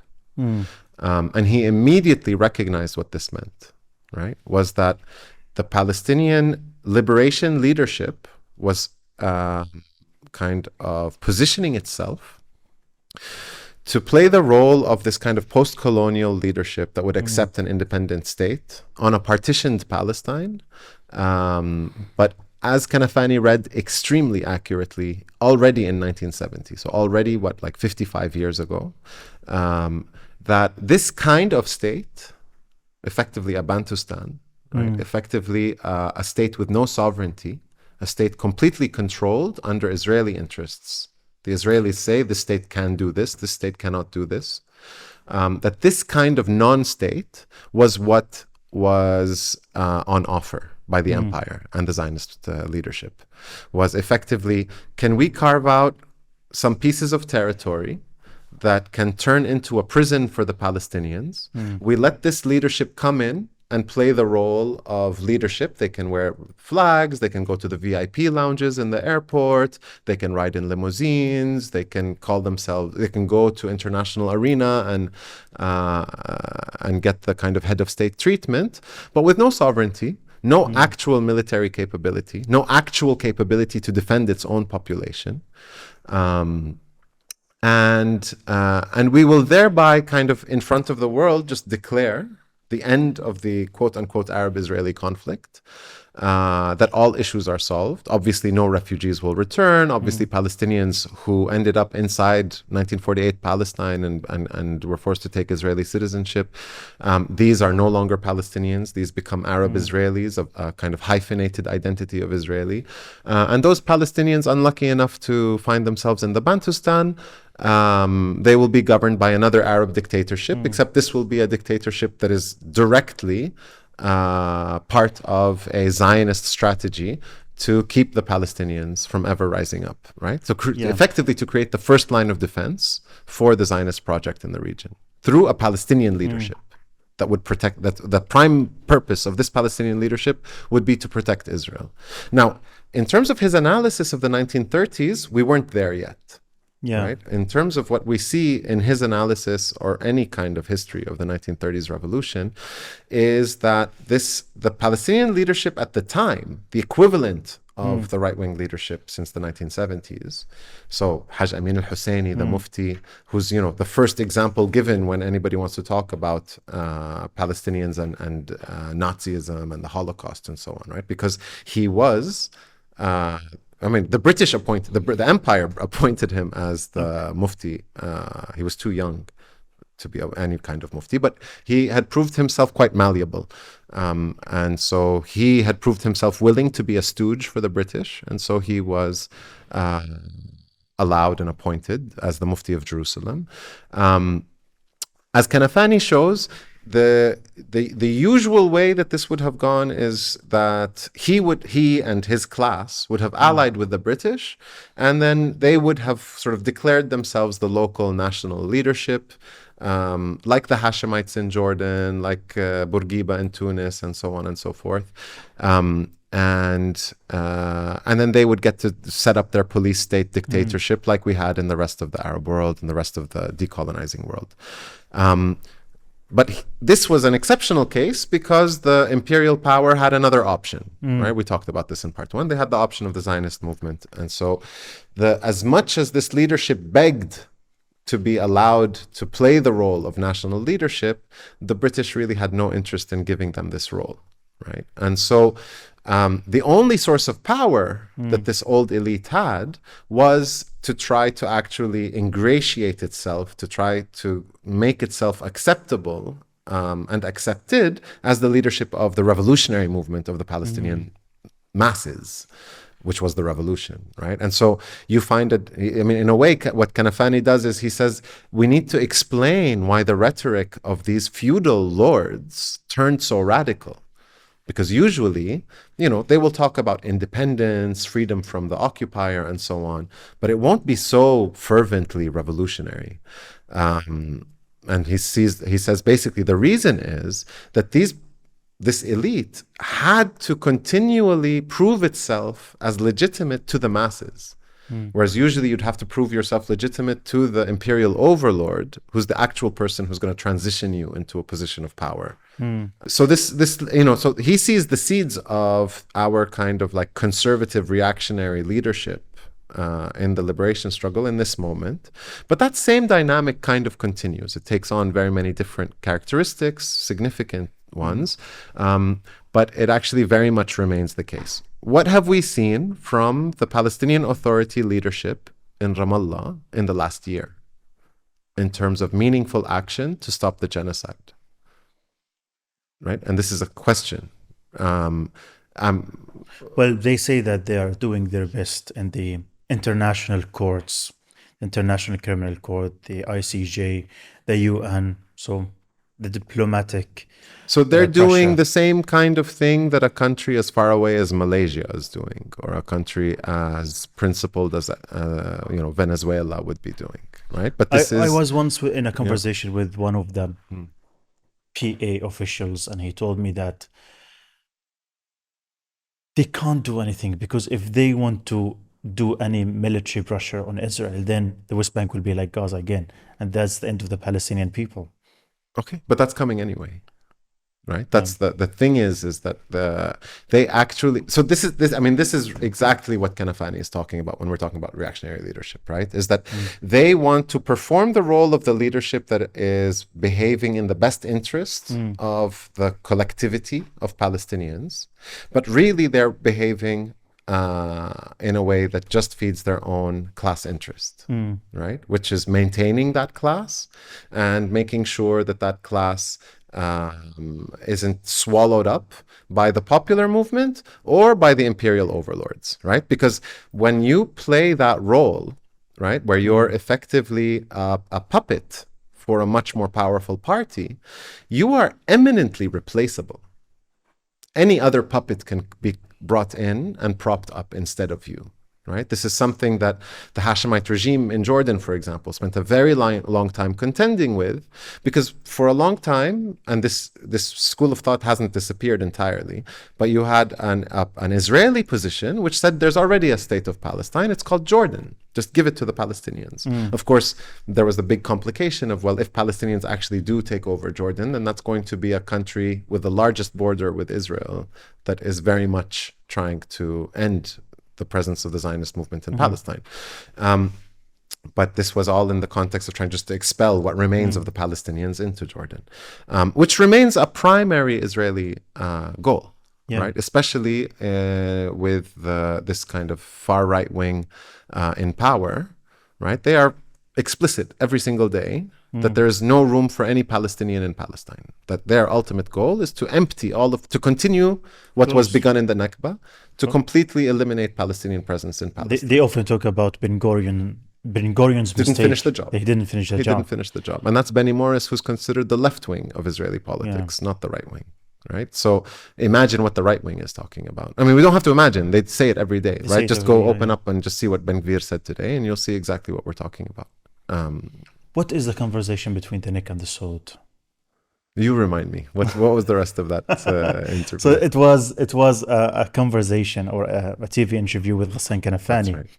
And the interviewer, the journalist, asked Ghassan Kanafani, why don't you talk to the Israelis? And then Ghassan Kanafani said, talk about what? He said, just talk to end the hostilities, to end the bloodshed. And he said, you mean this is the conversation between the neck and the sword when we talk to the Israelis? Yeah. And what does it really mean, the conversation between the neck and the sword?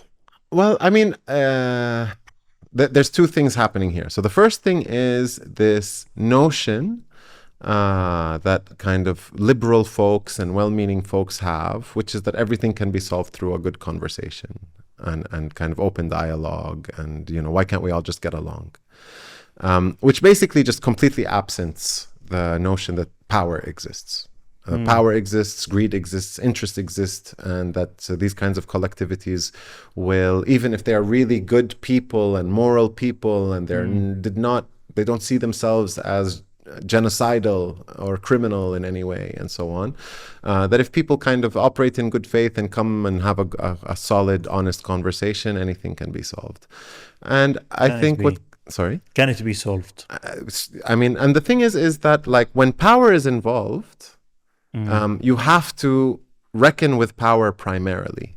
It's not about the good or bad of anyone. It's not like, you know, you can have the most vicious war criminal and they can be a really good, like, family man. They might be a really nice neighbor, right? Like, it's almost irrelevant what kind of person you are.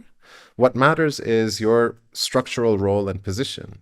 Right? How many times will an executive come in to fire people and say, like, I really didn't want this to happen. I argued everything I could, etc. But we're going to have to let you go because power is involved. Interests are involved. Interesting. So when we talk about Israel, we're not talking about the group of individuals that form Israeli decision. Maybe they're all wonderful people with their families and their neighbors and their communities, and they give to the best charities, and they're very, I don't know, like, pious and wouldn't harm a fly. That's completely irrelevant. What is relevant is what do they do in their role as the general of this and the head of this intelligence service and the decision maker on this and the person who participates in that meeting. And ultimately what they are there to do is to serve certain interests using the power at their disposal. Here we're talking about, like we said earlier, a case of settler colonialism as part of a political project to completely annihilate the indigenous existence on the land and replace it with a settler society, a very violent and militarized settler society that has complete impunity from the international community, including the Arab regimes. This impunity is not just the Western Empire. This impunity is all who are doing business with the State of Israel. On a corporate level, an individual level, a community group level, and a state level. And so when we recognize that this is an issue of power, the ostensibly, like, I mean, just in what sense, let's imagine we were the Zionist leadership. All the cards are in our hands, in the sense that basically for a year we've committed what is considered the worst and most heinous crime humans can possibly commit, the crime of genocide. We have been doing this for 75 years, but it's been really obvious for the past year in this intensive, accelerated form. We've been excessively clear about our intentions, that they are genocide. We are there to kill or expel anybody remaining on this territory, starting with the Gaza Strip, but ultimately all of Mandate Territory, Palestine. And if we can, we'll go to the Nile and we'll go to the Euphrates. And this, if we can, is where that power question comes in, right? If the global community does nothing, right? No neighboring state, no international body, no international court is able to do anything to stop it. If anything, you have the most powerful country in the world every few months coming up with how many more billions it's going to send over to support the continuation of this crusade. And you have complete impunity. You have the firepower. You have what you need to continue. In what scenario are you going to somehow charitably just about face and say, actually, we're sorry, we did that, shouldn't have committed genocide, that was wrong, here's your country back, oh, we're sorry, our grandparents kicked out your grandparents and created the world's longest standing refugee problem, please come back, oh, these lands we stole, here, you can have your houses back, you can have your farmlands back. That's not a scenario, right? Like even us moral, liberal, like peace-loving, everybody is good if you just give them the chance to be good approach, if you lay it out like that, if we were to make a movie with this and then halfway the villain decides to just sort of about face and say, oh, I want to kind of like make good for all of my crimes and so on, that would be just, everybody would leave the theater. It just wouldn't make any sense, right? And because even the most lovey-dovey kumbaya liberal ultimately knows how power works, right? And so Israel has all of this power that the world has given it, that even the Arab states have given it, that the Palestinian leadership in Ramallah, the Palestinian Authority, has given it, right? When it says, actually, we're too afraid because then you'll do the same thing to us. Even though you're telling me that you want to do the same thing to us, I'm just going to hope that maybe you're not completely honest about that, or maybe something else will happen and you won't genocide us in the West Bank. Then what's the rational scenario in which Israel says, oh, we know we have the upper hand with all of these things, but we want to do the right thing, right? That would be just like, it would feel really insane. Well, I wish that would happen, right? But the fact of me wishing for that to happen is probably being laughed at by someone who's listening to this. And like, like in what world? Right? And you're laughing now. And there you go. Right? So given how human politics and power works, there is no talking. What are you going to convince them of? Like, you are coming with almost none of the cards. And when we talk about the Palestinian leadership, Palestinian Authority being the first line of defense of Israel, it's the first line of attack in the West Bank and historically before 2006 in Gaza, against anyone who would have wanted to continue to say, no, there needs to be a cost when Israel tries to genocide us, which it has been for the past 76 years. That can't be done for free. We're not going to take it lying down. We're not just going to leave our houses and go somewhere else and say, here, come take it. My multiple generations worth of what we've worked to build for ourselves, despite you. What we're supposed to just be like, oh no, please, God promised you in the Bible, what? Like, what? The Nazis harmed your grandparents in Europe, so as restitution, we'll just give you our country. Like, that's not.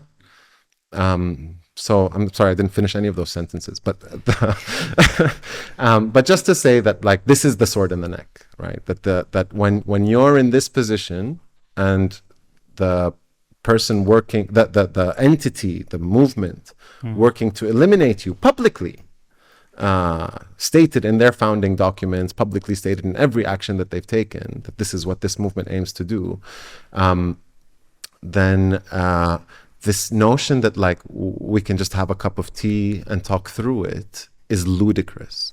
It's as ludicrous as the neck saying to the sword, why don't we just talk? Right? So this is, I think, where part of where Kanafani is coming from in his response is to ridicule that notion, right? It's ultimately like he's not trying to create a metaphor for what Palestinians vis-a-vis Israelis are. It's not that they are a sword and we are a neck. That I don't think that's to be read into this. What's to be read here is that the people who want to push some kind of like mutually agreed upon settlement type conversation on us need to take a step back and recognize that that conversation is the conversation between a neck and a sword. And a neck that's already cut a sword that's already cut very deep into this neck. Yeah. There's not much neck left, actually. And so for the remnants of this neck to be told by everyone, well, why don't you just talk it through? That's how ludicrous that is. Yeah. The first time I met you, it was in an event in London, and you spoke about fascism, and you say that Israel is just the spearhead of fascism. So could you explain to me what is your definition of fascism? Because we know in the 20th century that was the rise of fascism, and wars were carried out in the name of defeating fascism. So what is your definition of fascism, and was it really defeated in the 20th century? Okay, so when I think of fascism, I think of hyper-nationalistic, hyper-militaristic regimes that one hallmark of which is they establish a very clear us versus them, but it's produced in a version which is that, like, the us is somehow superior and the them needs to be eliminated, needs to be extinguished. Extinguished can mean through mass murder or through mass expulsion, right? But this kind of like fascist version of nationalism generally looks at a territory and says there should only be this kind of people and there should be some form of purity in there. And then we'll deploy violence to make that happen, or towards making that happen. So, you know, the kind of clearest example of this was the German Nazi Party in the 1930s and early 1940s, which actually kind of put into effect a plan to eliminate what it considered impurities in the German nation.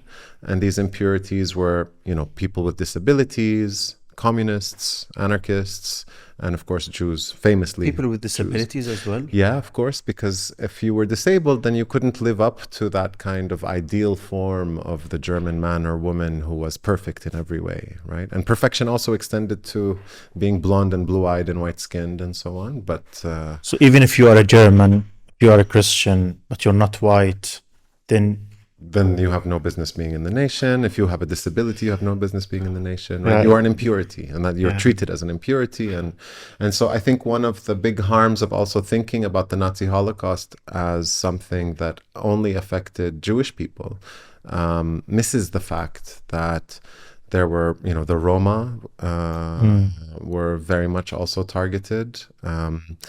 But I think one of the things that's also really missed in that is that Eastern European and Russian Jews were predominantly leftist. There was a massive communist and anarchist and socialist political presence in Jewish communities, especially in Eastern Europe, you know. And a massive example of this is the Bund, right, which was a specifically Jewish socialist movement political party, you know. And in one account I read was the largest single contingent within the socialist movement that carried out the revolution in Russia ultimately, right? And so you know, there's these layers to what Jewishness means in Europe, that it wasn't just the fact of a certain form of worship that marked Jewish people out as quote unquote impurity for the fascist Nazis,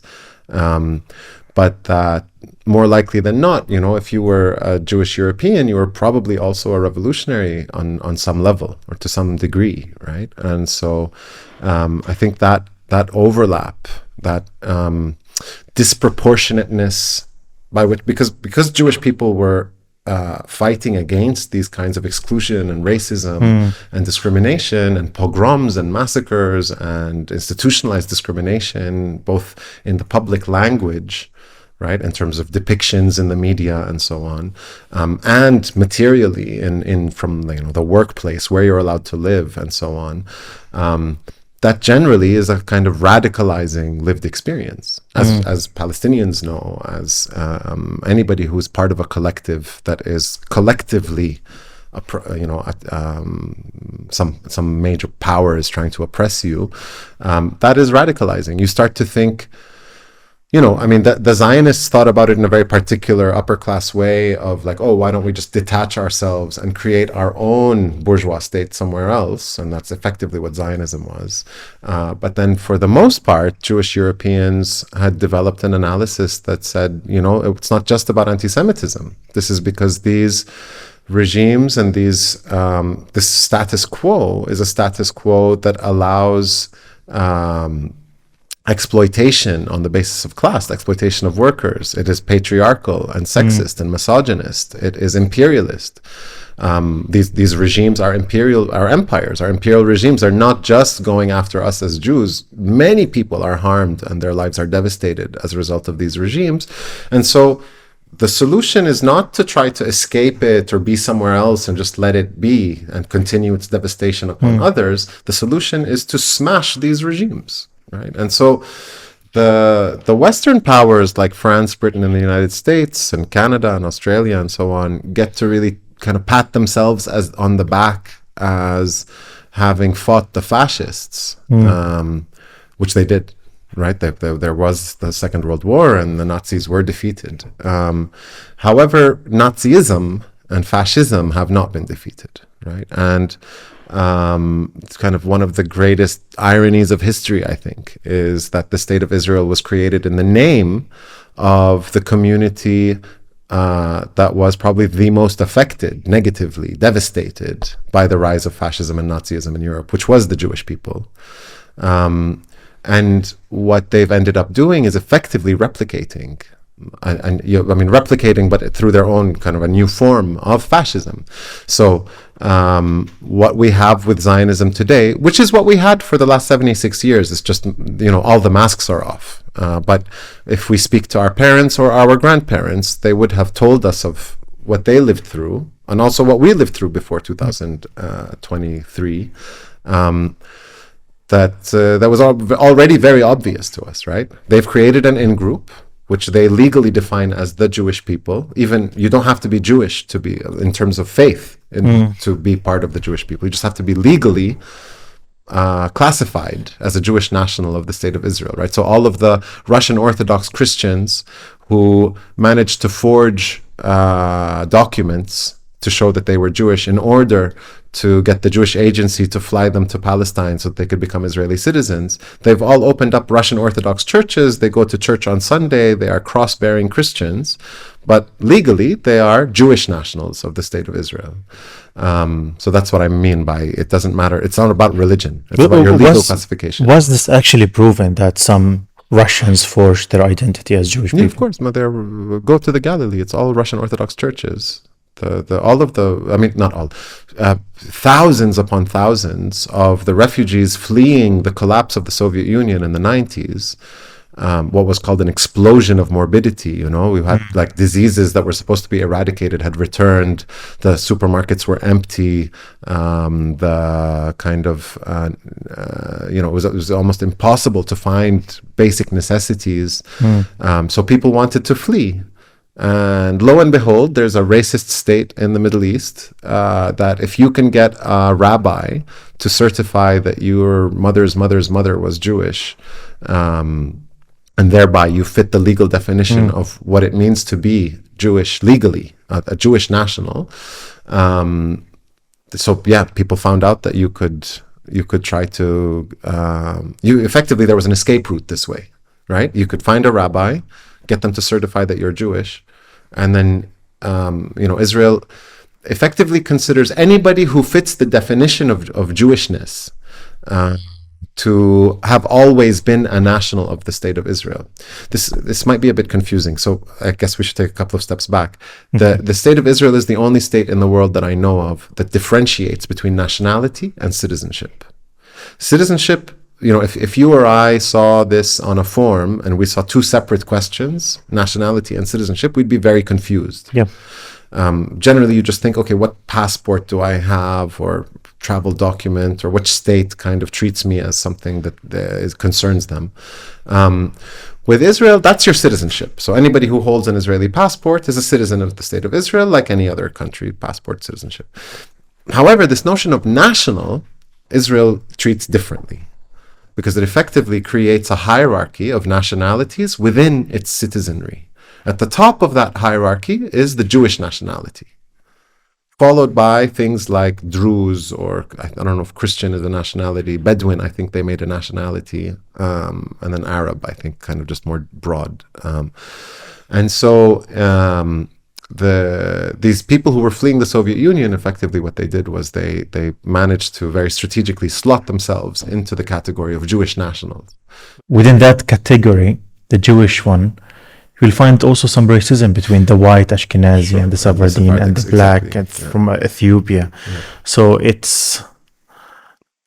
Racism can work in many different ways. I'm just talking specifically about this notion that Jewishness, when we talk about the state of Israel and what it represents and whatnot, functionally, institutionally, legally, we're not actually talking about people's belief systems or whether they go to synagogue or if they've read the Old Testament. It has nothing to do with any of that. And in terms of how it actually functions, it has everything to do with who does Israeli law recognize as Jewish, as per Israeli law, and how it treats that information, in the sense that, if I go home tonight and discover that my mother's mother's mother's mother was Jewish, I could try to get that information to a rabbi who's registered with the Jewish agency, and then they would certify my Jewishness. And then if there's an election tomorrow, I can go claim an Israeli citizenship and vote in that election. Whereas me right now, right, I can document my family's history in Palestine for well over 1,000 years. But I'm not allowed to go anywhere near that border because I'm a Palestinian refugee, and so like the most non-desirable. Does that make Israel a fascist state? So what makes Israel a fascist state? Because you're actually, most states discriminate when it comes especially to naturalization and giving citizenship and stuff like this. What makes Zionism a fascist ideology and Israel a fascist state is the fact that it effectively is and outspokenly operates only in the interests of what it calls the Jewish people, and thereby effectively creates an us group, which is the people classified under Israeli law as Jewish nationals. That's us. And then them is everyone else. However, when we look at who's in Palestine that's everyone else, it's the indigenous population. It's the Palestinians, right? And these, this includes Arabs and Armenians and like very many different groups, people of African origin, people of European origin, and so on. And yet this is the indigenous population of Palestinians, right? And so whenever Israel is talking about like non-Jews, it is effectively talking about explicitly and specifically the indigenous population. And so when it's talking about an exclusively Jewish state, which, the Jewish National Fund is very explicit in its bylaws that that's whose interests it serves, and any land that comes under its control is exclusively for exclusive Jewish settlement, and so on. So when we look at the functioning of the state, what it is it enacts on the out group, the not us, the them, right, which is the Palestinians, a set of policies that have been in place for 76 years and expanding and deepening of eliminating that presence in Palestine, right? It's a 76 state of war declared against the Palestinian population, using all of the violent tools at its disposal, which are, from guns and weaponry to a judiciary and prison system, to a policing system, to continuous and systematic land theft, to denial of things like water and electricity, right? And I'm not just talking about Gaza in the last year. I'm talking about, for instance, Palestinians in the Jordan Valley have had their water and electricity cut off since, I think, like the 2007-2008 period, right? They have to buy their water from the settlers who are on their land. The only job opportunities are to go work as a day laborer on your land for the settlers who have taken your land. In the Naqab, this is Palestinian citizens of Israel. So in the south of Palestine, in the Naqab, so south of the West Bank.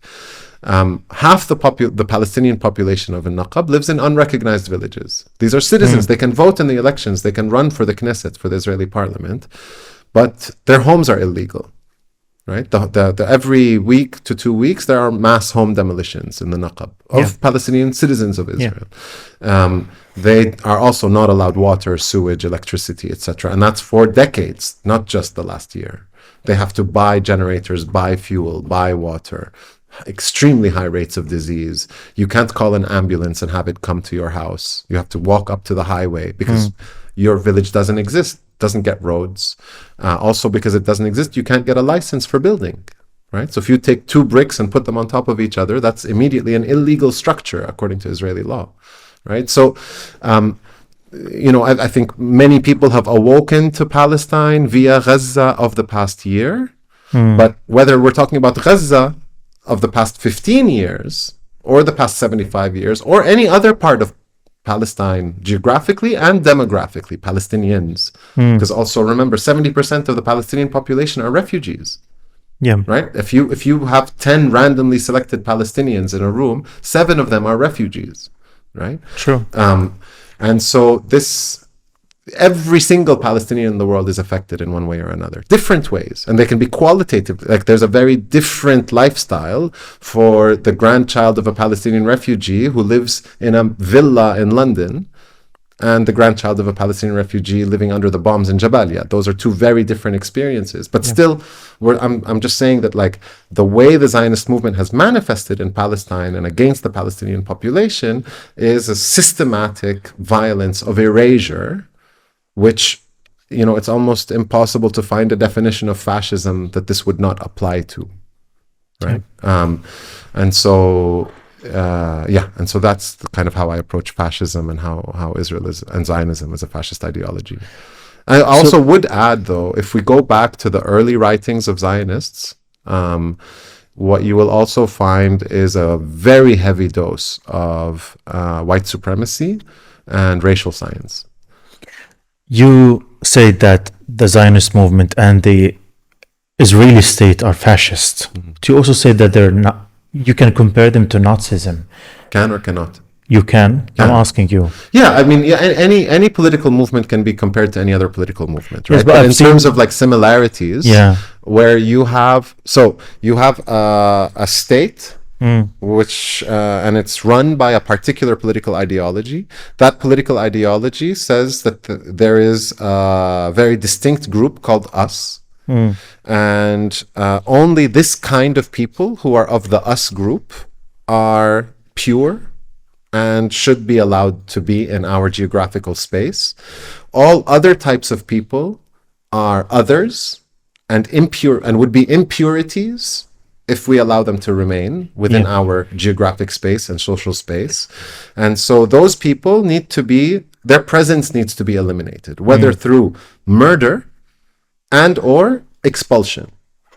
And also like their memory needs to be expunged, right? So anything that gives a clue that these people belong here, they have roots here, they have memories here, they have institutions, they have a history here, that also needs to be eliminated. Which country am I talking about? Nazi Germany or present-day Israel? Both. right? Just in terms of like But that so many- description applies exactly to Yeah. both of those regimes. But so many people, when they hear your thoughts now, they will find it very offensive to the Jewish people when you compare Israel or the Zionist movement with Nazi Germany or Nazism and fascism at the same time. So what do you say to that? Because I've heard a lot in many cases, people who say that Israel is a Nazi state or the Zionism is Nazism, they were attacked severely by No, I don't Jewish think Israel is a organizations. Nazi state, because the Nazis are a very specific German movement. Even comparing from the Israel 20s to and Nazi. 30s, and it was a movement that fundamental to Nazi ideology is the elimination of Jewish people, right? It's a deeply anti-Semitic ideology. It's possibly the most anti-Semitic ideology. I never said that Israel is a Nazi state, but if we want to have that capital N Nazi, right? The word that the kind of international community in English started to use for this kind of ideology, though, this sort of like hyper-militarized, hyper-nationalistic, the purity of the nation, the purity of the space of the nation, we use this word fascist. We took the word from the official name of the Italian party, that Mussolini's party, that had this name. Right? And so fascism actually has two meanings. We can talk about fascism as specifically Mussolini's political party and its adherents up until today in Italy and elsewhere. But like we can talk about apartheid as something that was specifically what South the Africa. Afrikaner Nationalist Party implemented in South Africa between 1948 and 1994. But then we can also talk about it in the generalized usage of the term. So that's why I use fascism, right? Because that's the word that we use for this kind of political ideology and political movement. And we can also talk about regimes committing the crime of apartheid, right? You don't have to be South Africa to commit apartheid. Any state can commit apartheid. And so, so I hope that helps clarify. Now, in terms of the comparison of Israeli state practice, Zionist Israel state practices and Nazi Germany state practices, there are qualitative differences. The Israelis have not set up, for instance, gas chambers. They have not set up extermination camps in the same way. It is very easy to look at the ghettos of the West Bank and then the mega open-air prison of the Gaza Strip and say, those ghettos in the West Bank are concentration camps, and Gaza since October has been an extermination camp, just because in one they used gas and in another they're using, the devastation of life from above and below. That's a detail. And I think that's a fair enough. The Gaza Strip has been transformed into an extermination camp. I don't know who can argue that it has not. And Qalqilia is a concentration camp. I don't know who can argue that it is not. Right? That's just an aerial view of Qalqilia will tell you that it's a concentration camp. There's one gate into and out of the entire city of Qalqilia, right? And there are 4 closed gates into and out of the Gaza Strip, and they have been sealed. And for the best part of the past year, right, for 11 plus months of the past year, the Israeli military has done everything in its power to exterminate the people remaining in the Gaza Strip. So, I don't think that's a qualitative difference, actually.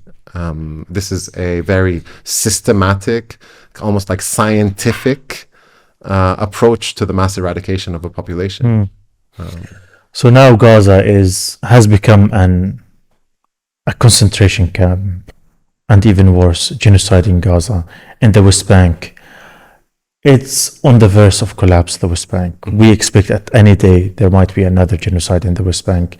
Just because the Israelis can do genocide, I think they will do it. In Lebanon now, we see Lebanon is on the verge of collapse. An entire war or a full-scale war might happen in Lebanon. The Palestinians in Palestine 48, they're treated like second-class citizens, discriminated against. Even the Palestinians who live outside, even in Europe, we are like in Germany, we have seen a kid just for holding the Palestinian flag, he was arrested by the police. So the situation seems very bleak, very dark during these days. Yeah. Is there any light at the end of the tunnel? There's always light at the end of the tunnel. There's no inevitable.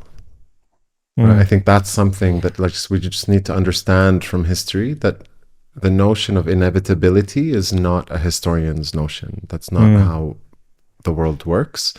It is what we do that determines what comes next, right? Or in large part. There's obviously factors beyond humans' control, you know. If Ghassan Kanafani is here today and he's watching what's happening to Gaza, what would he ask us to do? Maybe what would he ask the Palestinians in Gaza to do, and the Palestinians and non-Palestinians who are concerned for the safety of the Palestinians, what would he ask us all to do?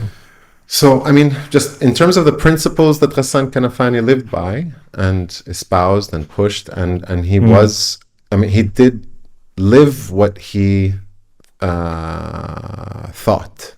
You know, it's not like he said something and then did another. He lived this as well. Kanafani, like most of our freedom fighters, right? Or like most of our freedom fighters, the step one is there is no negotiating and compromising with brutal injustice. The only way to be in the face of brutal injustice is defiant and resistant, right? And so you have to stop it. You have to fight it in every single way that you can. Not stupidly, right? You need to strategize. The only kind of work that really bears fruit is collective work. This is not about the individual decision to write an article or not to write an article, to purchase an avocado or not to purchase an avocado. Those are things that happen on your individual level. That's for your conscience. That's nobody's business. That's between you and yourself. The things that we do publicly, collectively, are the things that matter. And those things need to be strategized and organized. They need to be thought through. But ultimately, what they need to aim to do is to smash injustice. There is no coexistence with fascism. There is no coexistence with political movements and ideologies that call for the destruction of parts of the human population. That's just simply not acceptable. Those need to be fought, right? There needs to be an understanding that there is no compromise with Zionism. The only solution is that Zionism is smashed. Just to also kind of pull this back to what we were saying about comparing Nazism and Zionism, one of Zionism's main crimes was also what it did to revolutionary Jews. Right? So in selecting which Jews would survive from Europe, right, where the Zionist movement had a chance to get people to safety, they would consistently choose Zionists over the socialists and anarchists and communists and other revolutionaries. They chose able-bodied people and kept people with disabilities to rot, because this is not the this kind of like strong Jewish nation that they wanted to create in their settler colony. And so just to keep in mind also that Zionism does not express Judaism, and it does not express the safety of the Jewish people. In fact, Zionism has made life far more unsafe for Jewish people through its presence. Another major thing that Zionism did was it split Jewish Arabs and Jewish North Africans and Jewish Middle Easterners and Jewish West Asians from their broader society. Right, my grandparents, my father's grandmother, grew up with members of the Jewish community in Palestine as her neighbors. They were no different from her Muslim or Christian neighbors. They would babysit one another. They would help on Shabbat if the Jewish neighbor was unable to was not supposed to be doing a particular thing. They would offer themselves to come and do it for them, right, as their Shabbos goys. This was a reality in Palestine. Zionism disrupted that. Zionism said you have to choose if you're Jewish or Arab, if you're Jewish or Amazigh, if you're Jewish or another identity in the region, right? And devastated our ability to celebrate the Jewishness that's in our heritage. Palestine has always been a place where people have been, right? Jewishness is indigenous to Palestine. Zionism is completely foreign to Palestine. But Jewishness is completely indigenous to Palestine. Not Ashkenazi Jewishness, not genocidal Jewishness, not Zionist Jewishness, but Jewishness as Jewishness, whether it's worship, people, societies, history, customs, dress, cuisine, etc. This was part of the fabric of our place. Zionism is what made it alien, right? And so we need to fight that. And we need to recognize that there is no compromising with Zionism. This so-called strategy of the PLO, that it's going to somehow like negotiate its way to sovereignty or to a Palestinian statehood, is utter nonsense. Kanafani already in 1970, we talked in part one about his predictions and the article he wrote about the specter of the Palestinian state.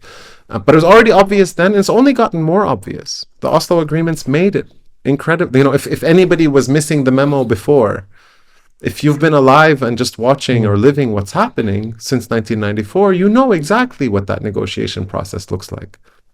It's effectively facilitation of apartheid, which now that we've seen just we knew this before, but we see it extremely clearly. Zionist apartheid is a tool, a means on the way to genocide. It was never anything else. This notion of carving out Bantustans in the West Bank, even in the most progressive Zionist version, that was a stepping stone to some future down the line when Israel would be able to eliminate non-Jewish presence as an indigenous Palestinian presence in Palestine. This has been explicitly stated and written and theorized and studied and every day reiterated now by the Israeli leadership. So what are we waiting for to kind of understand that this is not, this A has very little to do with Jewishness, if anything at all to do with Jewishness, and has everything to do with power and interests that are pushing for complete annihilation of Palestinian existence in Palestine. That's what we're up against. And it's not just Palestinian existence in Palestine, it's a threat to all of the neighboring societies, and it's a threat to any revolutionary society. Right? In the past 76 years of Israel being around, it has been deployed and mobilized by empire and by its own interests to intervene against any kind of emancipation anywhere in the world. Right? And now we see that the Israelis are training US police forces to repress US protesters. The Israelis are arming regimes like Azerbaijan, which committed a genocide against its Armenian population in Artsakh in the weeks leading up to October 7th, using Israeli arms. And as Israel was committing genocide and using up all of its stockpiles of weapons on the Palestinians in Gaza, they didn't even drop their exports to Azerbaijan. Right? That unity of fascism, so Azerbaijan is also a very explicitly fascist regime. This kind of international solidarity, this fascist international, announces itself daily, right? It's unity daily. When we talked about empire and about how it's this beast that lays its body all over the world, using Kanafani's quote, we need to think about another theorist called Aimé Césaire, who was actually kind of, in a way, Frantz Fanon's teacher. And one of the things that Césaire kind of analyzed and said is that this you Europeans, you effectively identified fascism as this explicitly bad form of ideology only when it had white European victims.